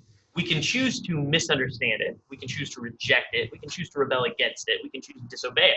Those are all different understandings. But the claim is not ever. The revelation. Yeah, there is no claim, though, that just because there's human mediation, that diminishes the revelation. In fact, that's the whole point of the revelation. That's the glory of the revelation, that God's grace moves through even the brokenness of humanity to actually reveal himself.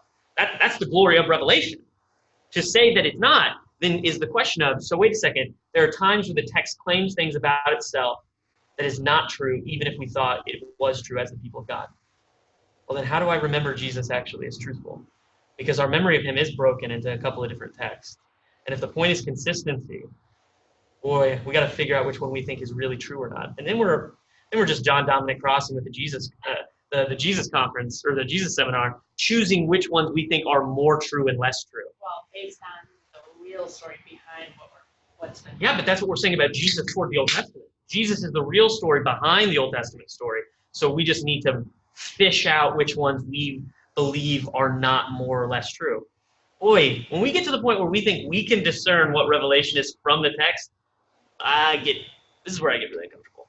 But I love bringing it up in this class, particularly because I haven't brought it up in other classes because I didn't think it worked in well. But a theology of the Old Testament, I think, really opens up the possibility of we need to understand this better because we're in a class with Scott McKnight, who has rejected the historical Jesus construct as creating that world behind and then basing our thoughts off of that.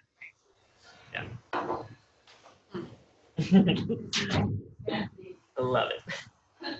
I love it.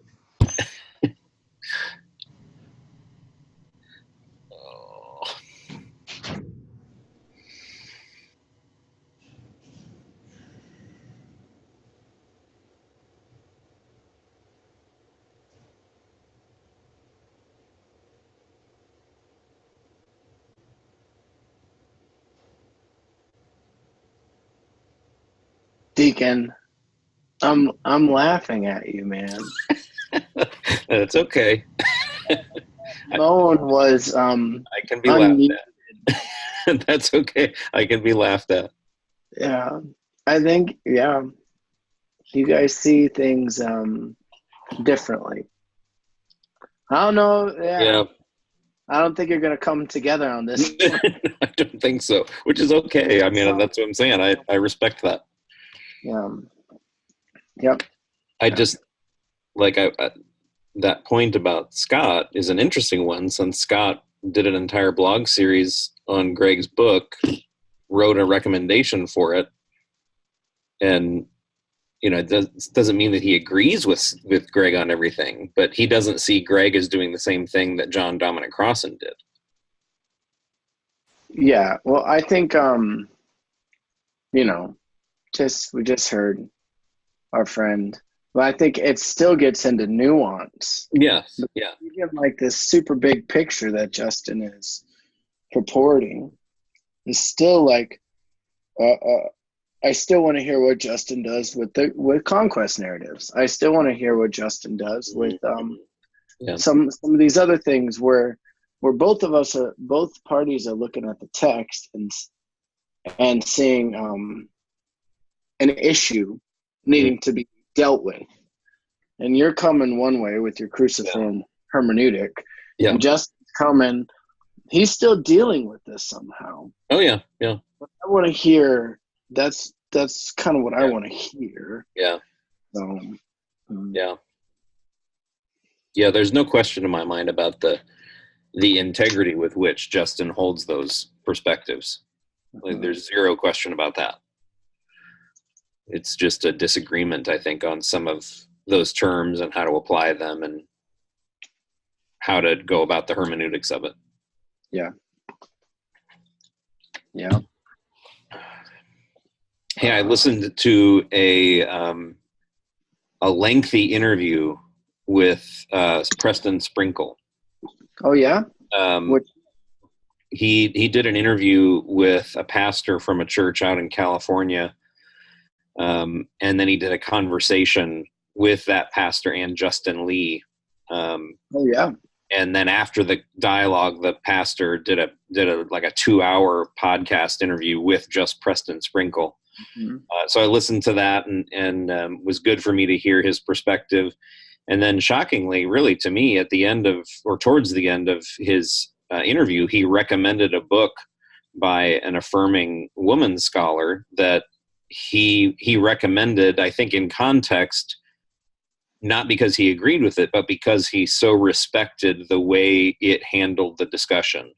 Sure. and the way it approached, what the real issues are, and then presented fairly the conservative position and the traditional position. Even though he disagreed with her affirming conclusions, he respected the way the book was written, and which I appreciated. So I on his recommendation, I got the book. He's a real. I think he's a bridge builder. I think he is. That's clearly his heart. Yeah, that's clearly his heart. He maintains a conservative position. Yeah. Yeah, he's a bridge builder, and I really appreciate engaging with him. Yeah, I agree. His conversation with Justin Lee was a beautiful example of how to have the conversation well. It really was well done. That's good. Can you send me that? The link to the dialogue? Yeah, I would love to listen. Just text it to me or something. Yeah, I can do that. Yeah, there's 2 videos on YouTube, which I found easier to watch than just listen to the podcast. But then the 2-hour interview is just a podcast. So I'll send you both. I have this old book called, it's by a guy named Stanley Grins, called Welcoming But Not Affirming. Yeah. One of the reasons I read this is because the president of United Theological Seminary, which is a UCC seminary in the Twin Cities, says, while I strongly disagree with Grin's major conclusions at virtually every point, I can highly recommend the book. Anyway. Check. 1, 2. All right, we're back. Same spirit. That's good. All right, a couple things before we get into the book of Job. First is just a comment on, to kind of wrap up what we just did, and then also we have a question about the assignment coming up due Friday. First, just a word, maybe this is a concluding word about the last topic. I think you can still find in those Proverbs hope and a source of hope for prayer. In other words, to take the example of the train up a child thing, I think what you'd be praying is, God, may this principle come true for my son or daughter. God, may this principle come true for him or her, that what I planted is still there somewhere, and may it come, So I think that that's how I would regard this. I think that, yes, you can still find hope in those things because indeed there's truth in these principles. But I wouldn't let it go so far as to then think that it should or ought to be a guarantee in every circumstance. So I think that's kind of a fine line, perhaps in how we use these things. Okay, more about that later if you want to talk about it. There was also a question related to one of the essay questions for this week. If anybody here already wrote their essay question on this topic, then feel free to just kind of let it be what it is. I don't necessarily need you to go back and revise it. But I was a little bit unclear. I kind of didn't do a great job of making this clear. Let me show you what I'm talking about here.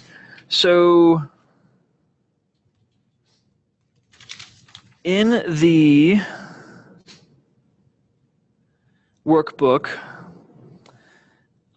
this is kind of essay number 1. Cover this. Does the book of Proverbs teach a simple character-consequence connection? Summarize from Bartholomew and O'Dowd the arguments of Van Leeuwen. Cite example of the book of passages. This wasn't very clear, I apologize, but that's essentially part of this question. How do Proverbs, Job, and differ on Proverbs and Job differ on the concept of retribution? So I apologize that wasn't clear. So what the learning workbook says is kind of the Proverbs part of this essay question. Does that make sense? I hope that's clear now. The learning workbook says? Reading questions is what I meant. Reading question. I use different language in different classes. I'm sorry about that. The reading questions. Yeah, so the reading questions had this. What does the book of Proverbs teach about this? And it kind of defines what I'm looking for, but that's essentially part of how do Proverbs and Job differ on the topic. So it's, and so I realize, no, they're kind of one and the same question in a sense, or at least, I apologize, that's unclear. Okay, but I mean, if by chance somebody already wrote their answer, and I'm not gonna, just tell me that in the assignment, say, I already wrote it, so I'm not gonna redo it kind of thing, and I'll just let it be that. Okay. So it's just those two there. And Job differ, that's the actual question. Yes, but then within that, you could talk about what Proverbs teaches and whether it's a strict retribution, formulaic kind of thing, guarantee, always true. And that's kind of where Van Leeuwen comes in with his counter arguments to say, actually, no, it's more complex than that, because Proverbs doesn't just teach that in a simple fashion, but rather it's very aware that there are exceptions to those principles. All right. If there's any questions about my clarification, please ask me after class. Okay.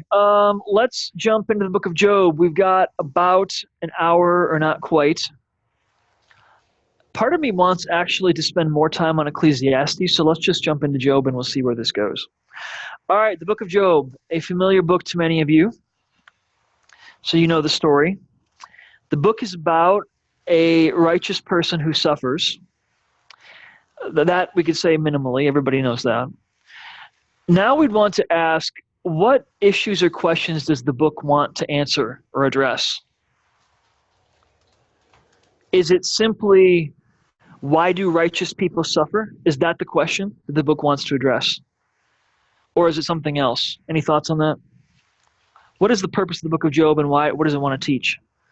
Are you saying what it eventually said at the end of the book of Job finally knowing God, or are you asking a different question?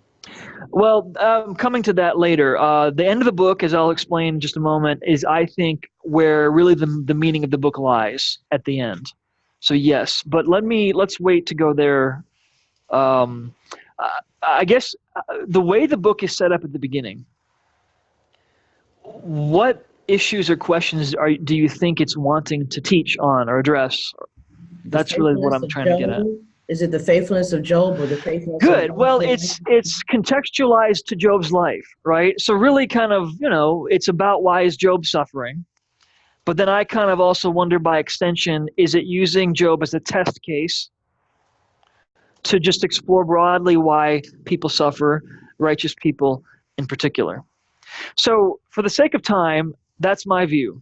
I don't think the book is broadly about the problem of evil. In other words, how could God, a righteous God, allow this or that kind of thing? But I think it's just strictly about understanding why people suffer, particularly when they are righteous people, or at least they appear to be righteous. And is this an issue of consequences for foolishness, wickedness, that kind of thing? So that, I think, is primarily what the book is trying to deal with. So you know the story, right? Job is righteous. We're told that at the beginning. Quick side note. I think sometimes Christian theology is so oriented to no one is righteous, no, not one. Well, okay, yes, all right, I get it. But and maybe that means that, we've all sinned, we all fall short, no person is perfect. That's fine, and that's true. But I think also the Bible can say about someone like Job, he's a righteous guy, right? And I think that those two things are compatible. Now, very quickly, of course, he ends up suffering deeply. Now, at the beginning of the book, he's wealthy, right? So if you're someone who interprets the world through that retribution formula, Job's life makes sense. He is a good example of the retribution formula. But then the book sets it up so that he becomes a test case for how actually he's an exception, apparently, to this. Now, you know the story in heaven. Hasatan, the accuser, presents Job to God and says, is he just righteous for the benefits? And really the issue then is disinterested piety. Is there such thing as disinterested piety? And so, you know the story. The accuser challenges God to take away all Job's blessings, and we will see what happens. The accuser says, he will curse you to your face. Now, we'll want to be thinking about, in the book as it unfolds, does Job maintain his righteousness? Let's actually try to talk about that. I think in one sense, the answer is yes, right? Does he ever curse God? No. Indeed, he says, blessed be the name of the Lord, not cursed. He curses the day that he was born. His wife says, curse God and die, right? But no, he never curses God. So in that sense, you know, he passes the test. On the other hand, at the end of the book, he's rebuked. So it's kind of like, okay, well, what do we make of this? What is Job rebuked for at the end of the book? Anyone? His what? Pride. That's yes. What are other words to describe this? Anyone? What is Job rebuked for? Ego. Because remember, at the end of the book, Job's friends are rebuked, but Job is too. Actually, Job first. So you remember the middle of the book. Sorry, go ahead. Where do you see his rebuked at? Chapter 38. Gird up your loins and fight like a man. Where do you? Yeah. So that's one interpretation. Another interpretation might be, your perspective is inside your own head, not in mine. In all of my wisdom, I'm doing these things that you couldn't fathom. Do you see how your perspective might be wrong, Joe? Oh yeah, that's the point. Now, are you saying that the word rebuke is too strong for that? That's what I would say. Well, okay. I mean, to each their own. I don't know what the best word is. I mean, I think the first verse is fighting words. So it feels strong to me. But I agree with you. The broader point remains. Certainly, yes. Well, what is God intending to teach Job? Answer, you don't know what I know. That's what God says to Job. And you thought you knew. You claimed knowledge that you don't have and that you couldn't have. So, yeah, so I think we're agreeing in the substance of what God says to Job. Whether the word rebuke is appropriate or not, I don't really care about that too much. Okay, so, so does Job maintain his righteousness? Well, I guess it depends on what you mean. Okay, I probably shouldn't get into this. This is just a little curiosity that I have. When Job calls out God for attacking him and shooting arrows at him and blaming God for all this, did he lose his righteousness there? So Job felt free to speak some harsh words to God. Was that him losing his righteousness? I'm not sure what the answer is. What's that? So what say you? Well, yeah, I don't know what the answer is. But I think our modern sensibilities say you don't say that stuff to God. That's not good or right, and therefore not righteous. But I wonder reality, though. He was right. In the prologue, it is God who's telling to Satan that, have you considered my servant Job? So everything that happens to Job in the whole story is the fact that God pointed him out in the first place. Yeah. And part of me wonders too, from an ancient perspective, what other option would there be to attribute the suffering? It does. Where else would it come from if it's not from God? So I think that there would be. So in that kind of perspective, would that be unrighteous of Job to think? Well, maybe not. So bottom line, in that particular question, it's just more of a curiosity of mine. I don't care necessarily that we have to figure that one out. Yeah, go ahead. Our conversation like tonight about how it's not about this theoretical concept of righteousness. It's more about the conversation of being justified to live according to what God has taught us or not. And the whole conversation with Job is saying the entire time, I've lived the righteous life the way God has taught us, and it didn't work out for me. So God is making me suffer, even though I live this life and He promised to bless me. And the end point is you need to learn to get over yourself, still live the righteous life, because I know better than you, Job. And so the conversation is more about wisdom than like a theoretical concept of justification and righteousness, though, right? Is that how we would connect that to tonight's conversation? Yeah, I think I'm with you. It's about knowing. Yeah, I think I'm tracking with you. Yeah, it's certainly not about. I wouldn't want to import any kind of theological baggage with justification. If that's kind of what you're getting at. Okay. All right. With Job, though, because God taught Job righteous. Job didn't initiate himself as righteous. God decreed that upon him. Well, yeah. I mean, but it's who he is and his character, and yes, God makes that observation, or rather, yeah. So yes, I think both. Okay. All right. So stick with me here. At the end of the day, what do you think this book wants to teach? I assume it doesn't exist for no reason.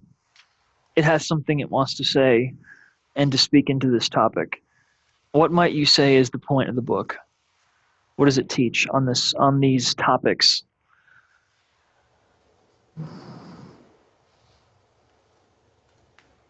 That there's far more detail and information that we don't have access to, so it's good for us to not draw definitive conclusions about where this kind of suffering is coming from, either for ourselves or in blaming others in their suffering. Yeah, I think that's right. In blaming God. Well, For us not to blame God. Right. So and a quick thing about Job before too, I don't want to make a judgment on Job whether him attributing his suffering to God was right or wrong, but I do want to say actually he's frustrated with God and says some things that I think attribute maybe malevolence is too strong of a word. So I think, is that a bad thing? That's where it kind of, we wonder, does that cross a line? All right, go with me to the end of the book again. All right, end of the book. The issue was, in my opinion, why do righteous people sometimes suffer? And again, test case, Job. But the bigger issue is, I think, how the world works. Now, we might have expected that as Job and his friends go around on this for about 35 chapters, and at the end, you might have expected that God will show up and He will answer the question. He will say, this is why Job is suffering, or this is why righteous people in general, suffer, or something like that. Or whether, broadly speaking, the retribution thing is a formula for life. But then we say, did God actually answer that question? And I think at first it appears not. In other words, He shows up, and does He just kind of deflect? In other words, Job, let me tell you about how much I know about the world and creation and all these other things that you don't know. And He kind of overwhelms Job. Well, not kind of. He overwhelms Job. But at the end of the day, did the book really answer the question? And again, I think it at first appears not. And yet, in some deeper way, maybe it does. I'm setting you all up to speak your thoughts into this. This is Todd. I think one of the points, 2 points come across when I hear God's response to Job. One, that the problem of suffering for Job to understand his specific context and why it occurred is too complicated for him to understand, and that it would blow his mind. And so his responsibility is he's unable to grasp. I think for the reader's response, as I'm reading, I'm wondering, why isn't God answering him directly? Because he knows what happened. But I'm actually glad that he doesn't answer Job why the evil occurred, because in our prayers, oftentimes we don't get the answer why evil occurred in our specific situation. And so we find that we resonate with Job. 2 points. One, it's so complex, and Job can't understand it. The second point is that we need to interpret that when God's not answering why evil didn't occur to us, that it's very complex as well. Good. That's all. So when you say the word complexity, maybe another way to say this would be the world can't be reduced to a simple formula. And in that sense, it's complex, right? Yeah. Yeah. So I think the book does want to teach that very thing. Namely, you can't simply interpret life and people's particular situations through a simple retribution formula. Job's friends were wrong to have done so.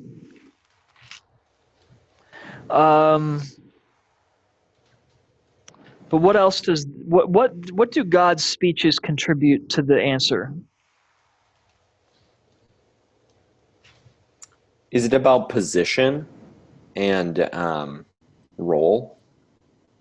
So my thinking is God shows up and essentially goes, who are you to even wonder these things? Who are you to question me? Who are you to not trust? And because my thought is that is it even possible for it seems like it's possible to be righteous but still be out of line a bit here, that Job didn't necessarily stop being righteous. He didn't curse God, and yet God still did reprimand him on some level. And there was a humbling of Job, even though, like, from my perspective as someone who at least sees suffering in the world, I don't experience it to the same extent as many people, but I kind of resonate with Job. I go, oh wow, these are some questions and points that I would make. And then God shows up and goes, what are you even talking about? Get in your place. Yeah. Let's do this. Let's go into groups of 2. Y'all can have your chance to speak your words into what the meaning of the book is, or rather, more specifically, what do God's speeches have to do with the meaning of the book in terms of the overall question of why righteous people suffer. All right, so let's just take 2 minutes, and then you can report back to the group. All right, let's see.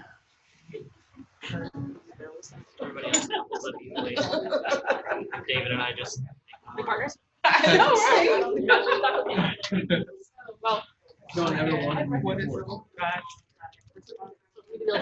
speeches, like, I guess how you just look at the main people of the book, or I wouldn't have insight into the speeches. Have you read it freshly that you would know? Nothing left here. Okay, yeah, I kind of feel like, no. Well, that's our discussion. Yeah, I can talk about no, I think the attitude is pretty similar. I go in and read the ending of they're talking about the whole some towns will come to mind.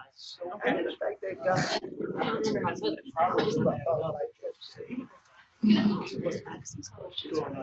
No, I think there's the same things that his point is the same thing. I don't know. I think so. I don't even know what to do with this. It's like, okay, these things I got that. Like, what am I supposed to do? You're saying. I know. Right,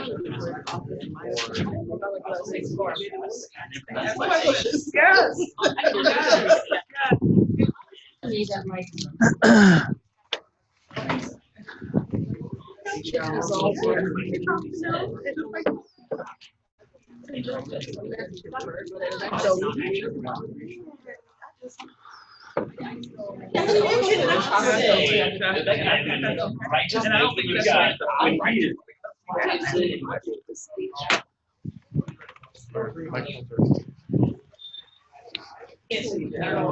Cursing out in.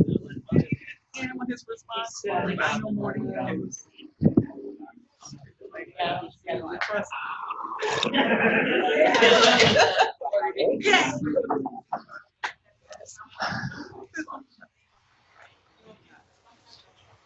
Jason, what verse is that in chapter 38 about rebuking him, the Lord rebuking him?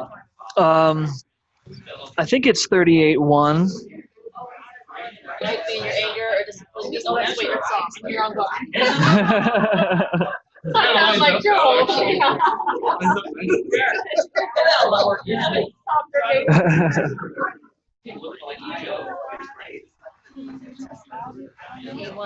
The Lord spoke to Job out of the storm. He said, "Who is this that has hears my words shall thou acknowledge?"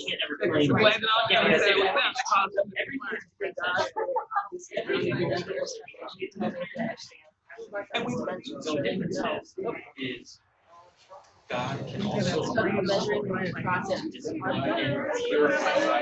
Quarters go well, and morning stars came together and all the angels rejoiced. Okay, so he goes on and on. Shouldn't say on and on. You ever give orders in the morning? Have you journeyed they were assuming things like Joe.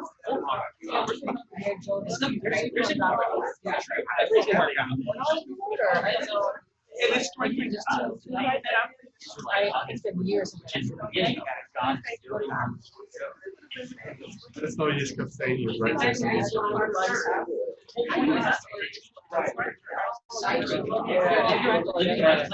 Everything. You just can't win.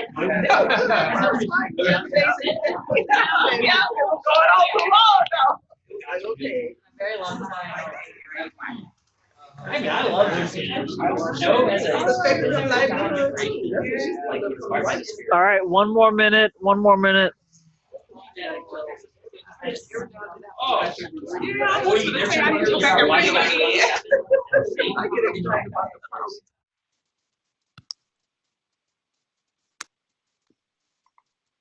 Does this microphone work? Yay.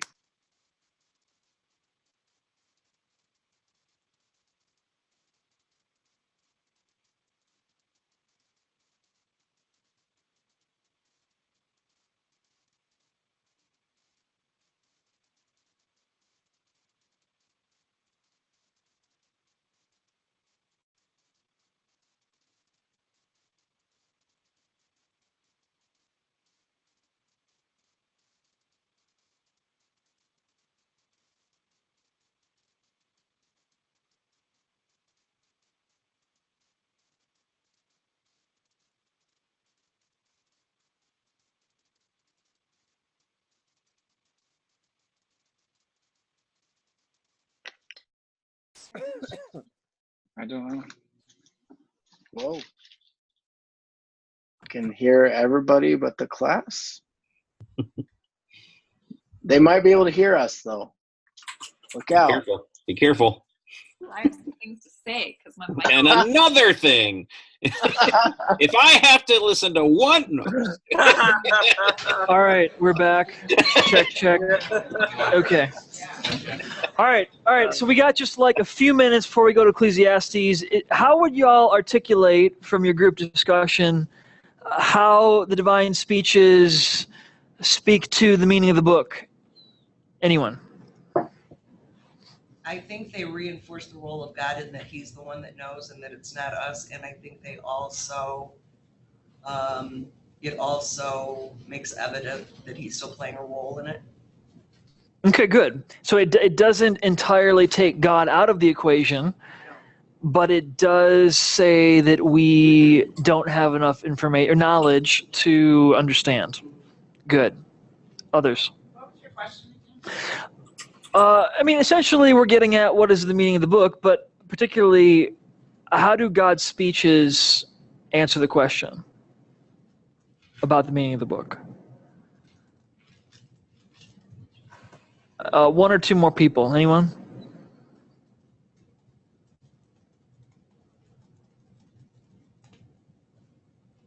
God remained in the equation. equation. And again, I go back to God anointing him as being righteous. So he remained in that equation. And I think all the trials and tribulations came because he was righteous, but also too, God knew how much he could bear. So again, it was a full circle on where's your faith. Yeah, yeah. Good. So, all right, to bring this to some conclusion, I think I want to kind of agree with what seems like has been emerged as I won't call it a consensus, but certainly what Deacon began to say at the beginning, and then also kind of what Mickey just said as well. I think essentially, yes, that to me is the point of the book, namely that we wish we could know why the world is the way that it is in terms of human suffering, but we can't because it's above us. It's the kind of thing that God in his infinite knowledge knows, but we can't. And I think that's kind of the point of the speeches, right? The speeches to Job were, who are you to think that you knew? Here's all the stuff that I as God know that you don't even have a clue about. And I think the point is to say, same thing with how God governs the world in this way, in these areas. Namely, apparently he does govern the world, and that's the part, with you, Mickey, that, he's still in the equation. It doesn't just leave it all to chance and randomness, I don't think. But nevertheless, we, in our human finitude, are not able to understand that because we're not at God's level of knowledge. So yeah, I think that, so the point is this. It might seem at first that, God shows up and says, look all that I know that you don't, and you're kind of like, well, what does that have to do with anything except to, put Job in his place? But actually, it kind of does answer the question about why the world is the way that it is and why people suffer. And the answer is, it's more complicated than a formula, and we don't have the ability to know that kind of stuff. So what does this all mean for how you live life and interpret the world and pastor the people around you? I think it's quite simply that when people are suffering, we can't too quickly jump to conclusions about why that is. That to me is the teaching of the book of Job on suffering. But I'm expect to, in the next 30 years, further nuance that interpretation of the book. Casey? In another one of your classes, you said in Old Testament theology, you would talk about whether Job was a historical person or not. Are you new to that? Okay, good. Let's talk about that briefly. We can't get into a big thing about it as much as we'd like to. All right, so where to start? Here's what I think. It's not an all or nothing. It's not that either this is a literal historical book or Job never existed. The book there could have been a historical Job or a righteous sufferer upon which the book is based, and this is a based on a true story kind of book. And so there's a lot of space in the middle, I think. I don't think that the book is intended to be historical in the same way that King's is. In other words, I think it's, well, I'll just be honest with you. I mean, it reads to it like a literary creation to me. In other words, it can be based in history in some way, and how loosely that is or not loosely is up for debate. I don't think it's a historical record in the same way that other parts of the Old Testament are. So I think that it's been created as a literary piece for a wisdom teaching purpose. What? Yeah, that's one. I mean, that's something like that could be possible. Yeah. But again, to say for a 10th time what I've probably said already 9 times, you have to look at these things on a case-by-case basis in the Bible, in the Old Testament. So what I mean by that is that what you say about this particular book, its a genre, isn't necessarily the same conclusion that you would come to for every other book of the Bible. Again, I think sometimes people are like, oh, well, if you said that about this book, then how do you know anything about the rest of the Bible? Or if you say that about the book of Job, then how do we know that Kings or the Gospels themselves are historical? Or, we can't know anything, and therefore Jesus never rose from the dead and whatever else. Okay, I just think that it's not that black or white. These things are again, there's a lot in the Bible, different genres, all of which could relate to history in different ways. Some more straightforward history, others based on a true story, whatever else. Or theoretically things whose purpose isn't to talk about history at all. I'm open to that. We're not saying in that instance that, boy, the Bible got it wrong. We're saying that, in theory, that the purpose of those books was never in the first place to talk about history. So it's really an intention thing. It's not about saying the Bible is wrong. All right, that's my 2 cents on that. Yeah, go ahead. There's no indicators in the text that kind of tie it to a historical moment. Like when Isaiah says, in the year King Uzziah died, I saw the Lord. You have King Uzziah died. You have like a historical anchor in the text that helps us. And I think in Job, you don't have that. And you have this kind of backdrop, this heavenly drama.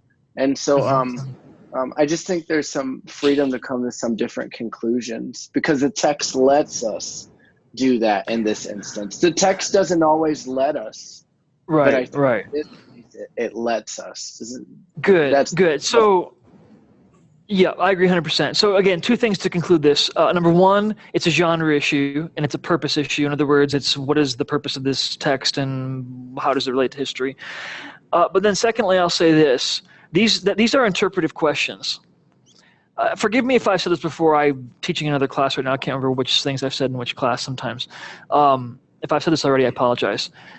I want us to be careful in these kinds of questions, not to assume that the people who see this the other way don't have enough faith to believe the Bible. That's not what this is about. This isn't about, one person has more faith, one person than the other person, one person's quote-unquote believe the Bible, where the other person doesn't. That's not what this is about. This is about hermeneutics. This is about interpretation, about what kind of literature is this and what is its purpose. And so I want us in all of this, if you see it one way and somebody else sees it a different way, to have a lot of charity for their motivations and not just assume, wow, they don't really believe the Bible like I do. Fair enough? Okay. All right, onward to the book of Ecclesiastes. This is the book that we should probably have 3 hours on, and we'll see if we can even accomplish anything useful in about 20 minutes. I think this is the most complex book in the Hebrew Bible to interpret. I think it's the kind of book that you should reflect on and ponder for years and even decades, because it's so, I don't want to say complicated in a negative sense, but it's just how you make sense of its meaning, and indeed where meaning lies is perhaps more complex than you imagined.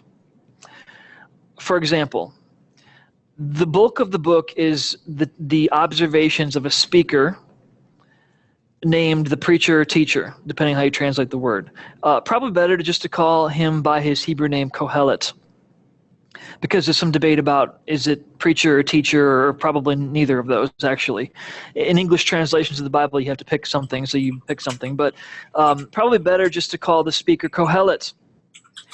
All right, well, you've got the majority of the book is Kohelet speaking, but then at the end of the book, there's a third voice, or a third person voice, a narrator who gives us an epilogue, because that voice talks about Kohelet in the third person. Stick with me. So again, the bulk of the book is first person. I, Kohelet, was king in Jerusalem, and I observed the world, and this is what I found to be the case in my meaningless life under the sun. Life is meaningless. What's the point? Vanity of vanities, right? Says the King James Version. The Hebrew word there is hevel.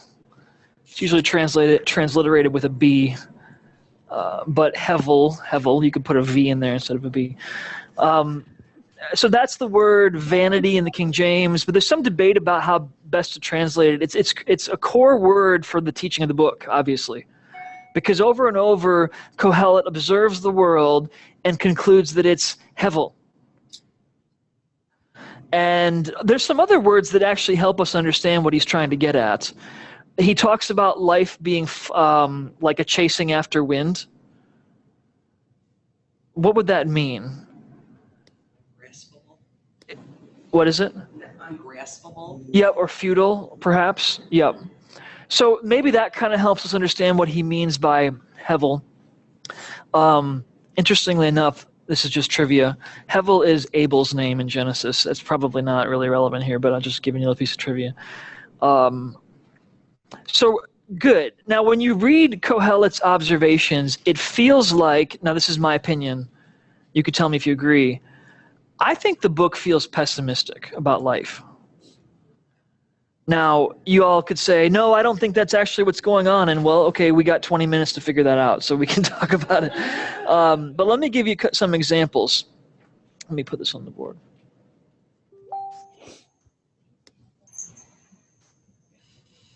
All right, so this is about Kohelet, his musings, his observations about the world. He's ostensibly in his old age. We could talk about, he's described as a son of David, king in Jerusalem. I want to propose to you that perhaps the book is more about Solomon than written by Solomon, although let me try to come back to that in a little bit. So Kohelet, in his observations, emphasizes again, here's the vanity, senselessness, futility, if you will, about much of life. Again, this is observational. I said to myself, Kohelet says,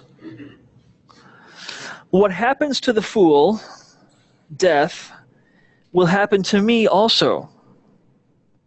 Why then have I been so very wise? In other words, what is the point of wisdom? This is Hevel.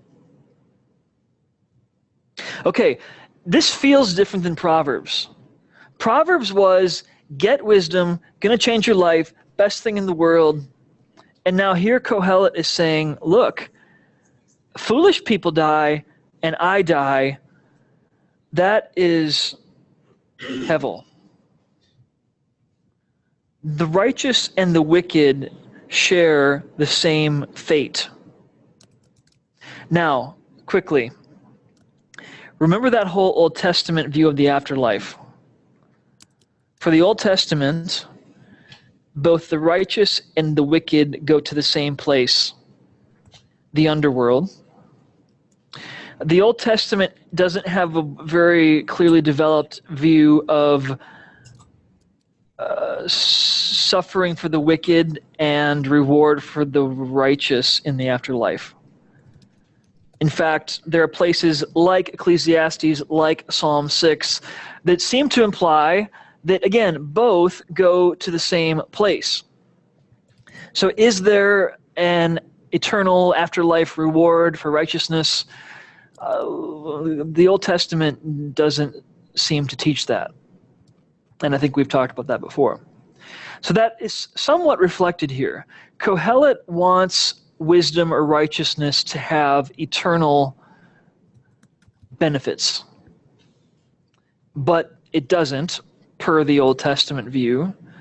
Therefore, that is Hevel, senseless, whatever. But notice his conclusion. Proverbs would have said, be wise anyway because there's some benefits to wisdom. That was what Proverbs teaches. But his conclusion, and this is part of the reason why I kind of wonder if pessimism is a good word. His conclusion, well, what's the point? Why be wise at all? Why have I spent so much of my life trying to be wise? Is that pessimism? Again, we can debate what the right word is for this. Sorry? Okay, right. I could see that too. All right, number 2, he gives up on wisdom's alleged benefits. In my vain life, I've seen everything. I've seen a righteous man who perishes in his righteousness and a wicked man who prolongs his life in his evil doing. Now, the book of Ecclesiastes isn't everywhere about that whole retribution issue that Proverbs and Job had talked about, but it is an issue right here. It is in the book. Kohelet sees exceptions to the retribution principle. What is his advice? Okay, now here's where it gets weird. and why I kind of wonder if perhaps pessimism is a good word for this. He still says, but be wise. He doesn't say, but be wise anyway. Instead, don't be overly righteous or don't be too wise. Isn't that an interesting conclusion? But best to stick in the middle somewhere. Why would you destroy yourself? What are you talking about, Kohelet? He also says, actually, I don't think I have it on this slide. In one place, he says, with more wisdom comes more vexation. It's kind of like, more wisdom, more problems. Ignorance is bliss. What? Ignorance is bliss. Okay, yep. So I think two things. I think, number one, he doesn't see the value of wisdom that he wants to see in what it means for people both in this life in terms of their blessings or how long they live, but also in the afterlife. And so is Kohelet a pessimist? Actually, I don't care too much to debate that word. Like if you all think, well, I see what you're saying, but I don't think pessimism is the right word, I'm okay with that. I don't feel like we need to have a battle about that particular word. But I do think we're zoning in on an important part of this book. So at the end of the day, what is the meaning of the book? Is the meaning of the book just Kohelet's speeches?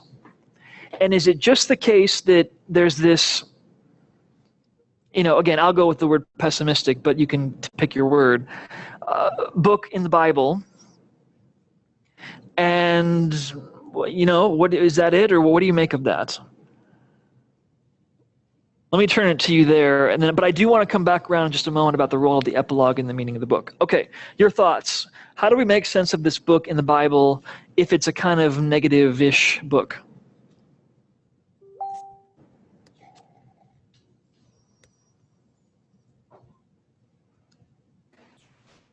It seems like the answer comes in chapter 12. Okay, good. So that's the epilogue. Let's go there in just a moment, but first let's just kind of dwell in Kohelet's speeches. Other thoughts about the pessimism or negativeness of Kohelet's outlook on life, or his conclusions or his advice? To me, it's always been sort of like what Paul says, which I won't quote right, but don't take yourself so seriously. Think of yourself with sober judgment. Like you're not the center of the world. Mm-hmm. Good. Yep. Yeah, I like that. That's good. Others?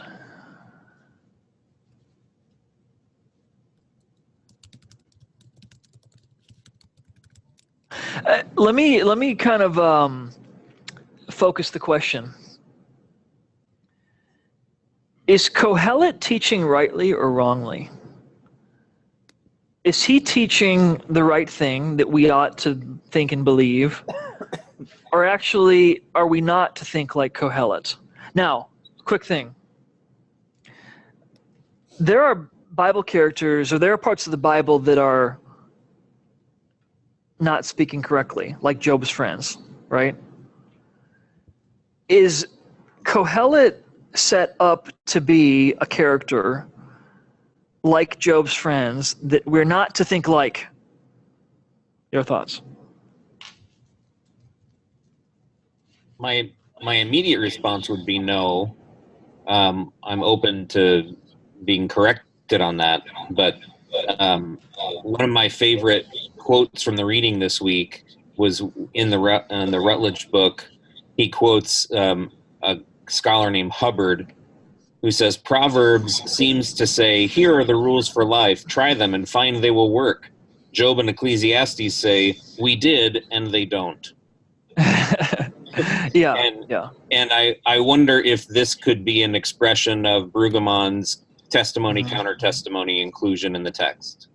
Okay, good. So in other words, and I'm on board with that. So Brueggemann's whole thing, you might remember, was that within the Bible you've got diverse perspectives or voices, and you've got kind of perhaps a core testimony that affirms what you'd think would be, well, I'll use the word orthodoxy loosely, but then you've got these other voices within the Scripture that kind of are questioning things. So yes, okay, good.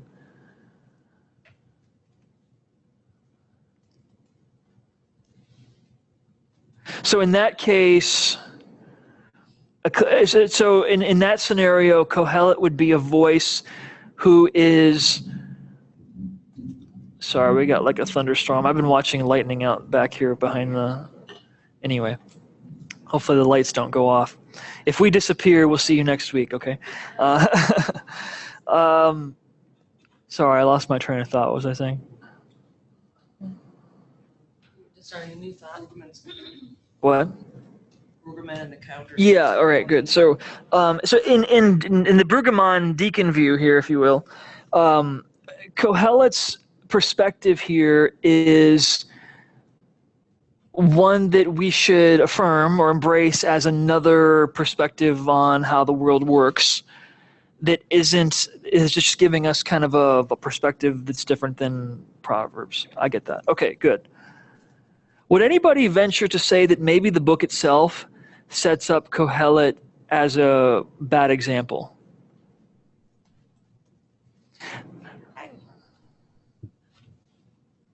I feel like when I read it, that it's distasteful to me, that I don't want to follow what he's saying because it's so negative. Mm-hmm. And so I kind of wonder if that has partly to do with why it's there, because it's just like seems like such a negative example. Yeah.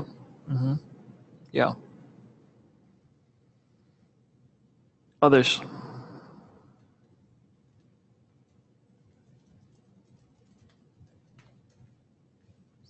All right, a couple things.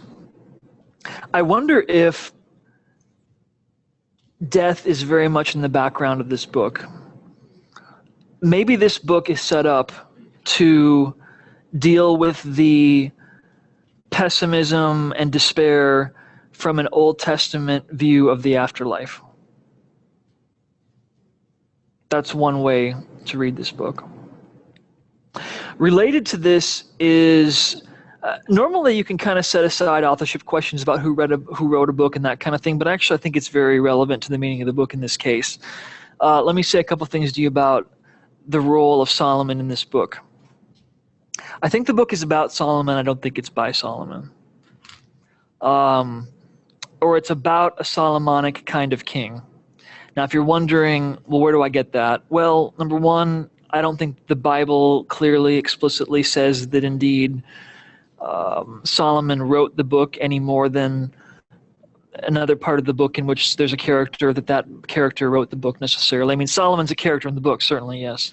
And he's the speaker here. But could someone else have written the book about him? One more thing. It's basically a consensus in biblical scholarship that the book of Ecclesiastes is very late Hebrew, very late. Like it's some of the latest Hebrew that you have in the Hebrew Bible, which would imply that it's not from Solomon's time, it's one of the latest books in the Old Testament. So in my view then, this is a book about Solomon. And what if then it's a book that's trying to make sense of Solomon's life? Go with me. Solomon was the wisest king in the Near East, known for his wisdom, the source of the book of Proverbs. And yet, what was the end of his life like? You know, right, he turned away from God. Indeed, wasn't it Solomon who said in all of his wisdom, the first principle of wisdom is fearing Yahweh? And yet he turned away from Yahweh to other gods. So could it be then that you've got a book that was written to explore the contradictions in Solomon's life?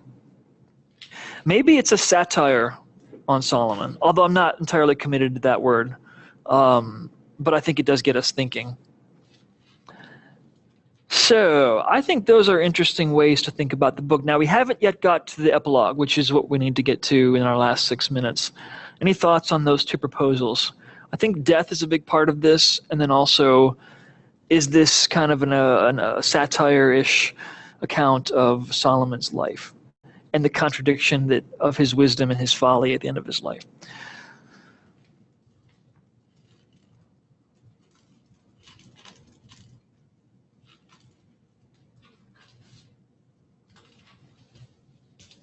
Let's do this. Let's go to chapter 12, epilogue. All right, end of the book. Kohelet has been speaking the whole time. Now another voice comes along. Is this the author of the book? Now speaking about Kohelet. Maybe. And what does the author, narrator, epilogist, to get fancy, say about Kohelet? Anyone care to read that part? Ecclesiastes chapter 12. And actually, it's verse 9, right? It's not the first verse. I'm not looking at a Bible. Not only was Is it 8? Verse 9. Not only was the teacher wise, but also imparted knowledge to the people. He pondered and searched out and set in order many proverbs. Okay, good. And there's more, right? The 10 is the teacher searched to find just the right words. What he wrote was upright and true. Okay. The reason why I said at the beginning that this book is one of the most complex and interesting to figure out and interpret in the whole Hebrew Bible is partly, actually largely, trying to figure out how does this epilogue relate to Kohelet's speeches. Let me tell you what I mean. I think it would have been simpler if the epilogue weren't there, because not just go with me here, right?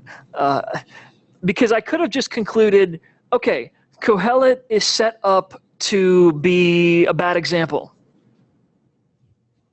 That would have actually worked well with my interpretation of the book, because I think that Kohelet is, in my view, pessimistic, and I think he rejects the value of wisdom compared to the book of Proverbs. But then it gets interesting and weird for me, because I come to the conclusion and I'm like, wait, it just affirmed Kohelet as a good wisdom teacher. And now I'm confused. Well, I guess maybe the problem's with my interpretation, not with the text. But nevertheless, there is this kind of tension within the book and in terms of figuring out what it means. Now, quickly, there's at least one interpreter who thinks that the affirmation of Kohelet here at the end of the book is kind of intended to be ironic or something like that. In other words, it's not real affirmation. It's just kind of or that maybe there's a subtle critique in it. And if we had more time, you could tell me if you see that there. I don't know what you'd say if you spent some time thinking about it. I think at the end of the day, this. Go ahead. Longman. Another scholar who was one of my teachers thinks of the book as a thought experiment. That, again, Solomon's not the author, but it's some author who you might identify with the epilogist, who kind of says, imagine a story, or rather imagine a character like Solomon who goes through life and experiences these things and whatever else. So he kind of thinks of the book as a thought experiment on on these wisdom topics. I don't know if that's helpful or not. So at the end of the day, I haven't figured this out. I still scratch my head a little bit about it. Will I better understand it in 20 years? Maybe so. And yet, I think still it won't ever be super clear in a way, because it's a complicated book. So, not that that's the last word, but if I do leave it there, my intention is not to leave you in despair about interpreting this despairing book. Nevertheless, it is something that I think is perhaps more complicated than some people allow or assume, and it is something that I'd encourage you to keep reading, wrestling with. If the book does indeed, at the end of the day, affirm Kohelet's teaching and say he was a good teacher, then I think, what does that lead us to? I guess, just a Brueggemann interpretation that says within Scripture you can get both voices. You can get the voices of, affirming the tradition of wisdom and other voices within it that question its value, and yet even that voice gets affirmed too in the epilogue. So I wish I could leave you with, a simple answer, but I don't have one exactly. All right, is there another word or question on this topic before we end?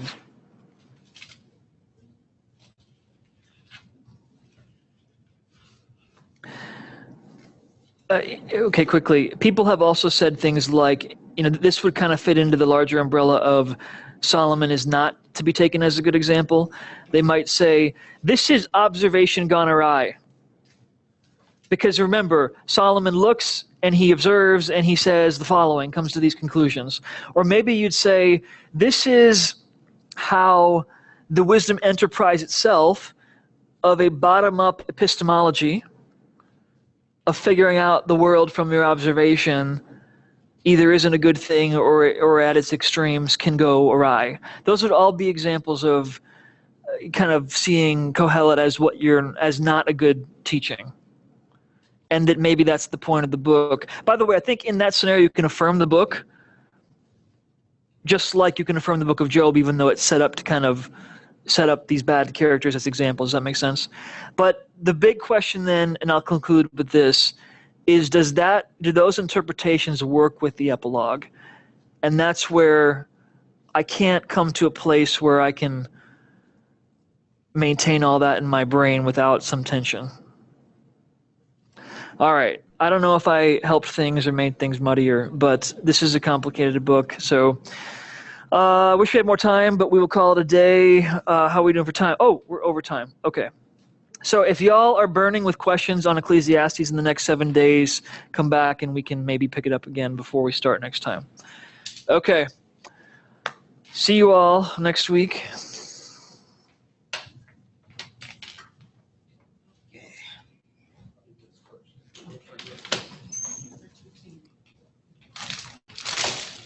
I know.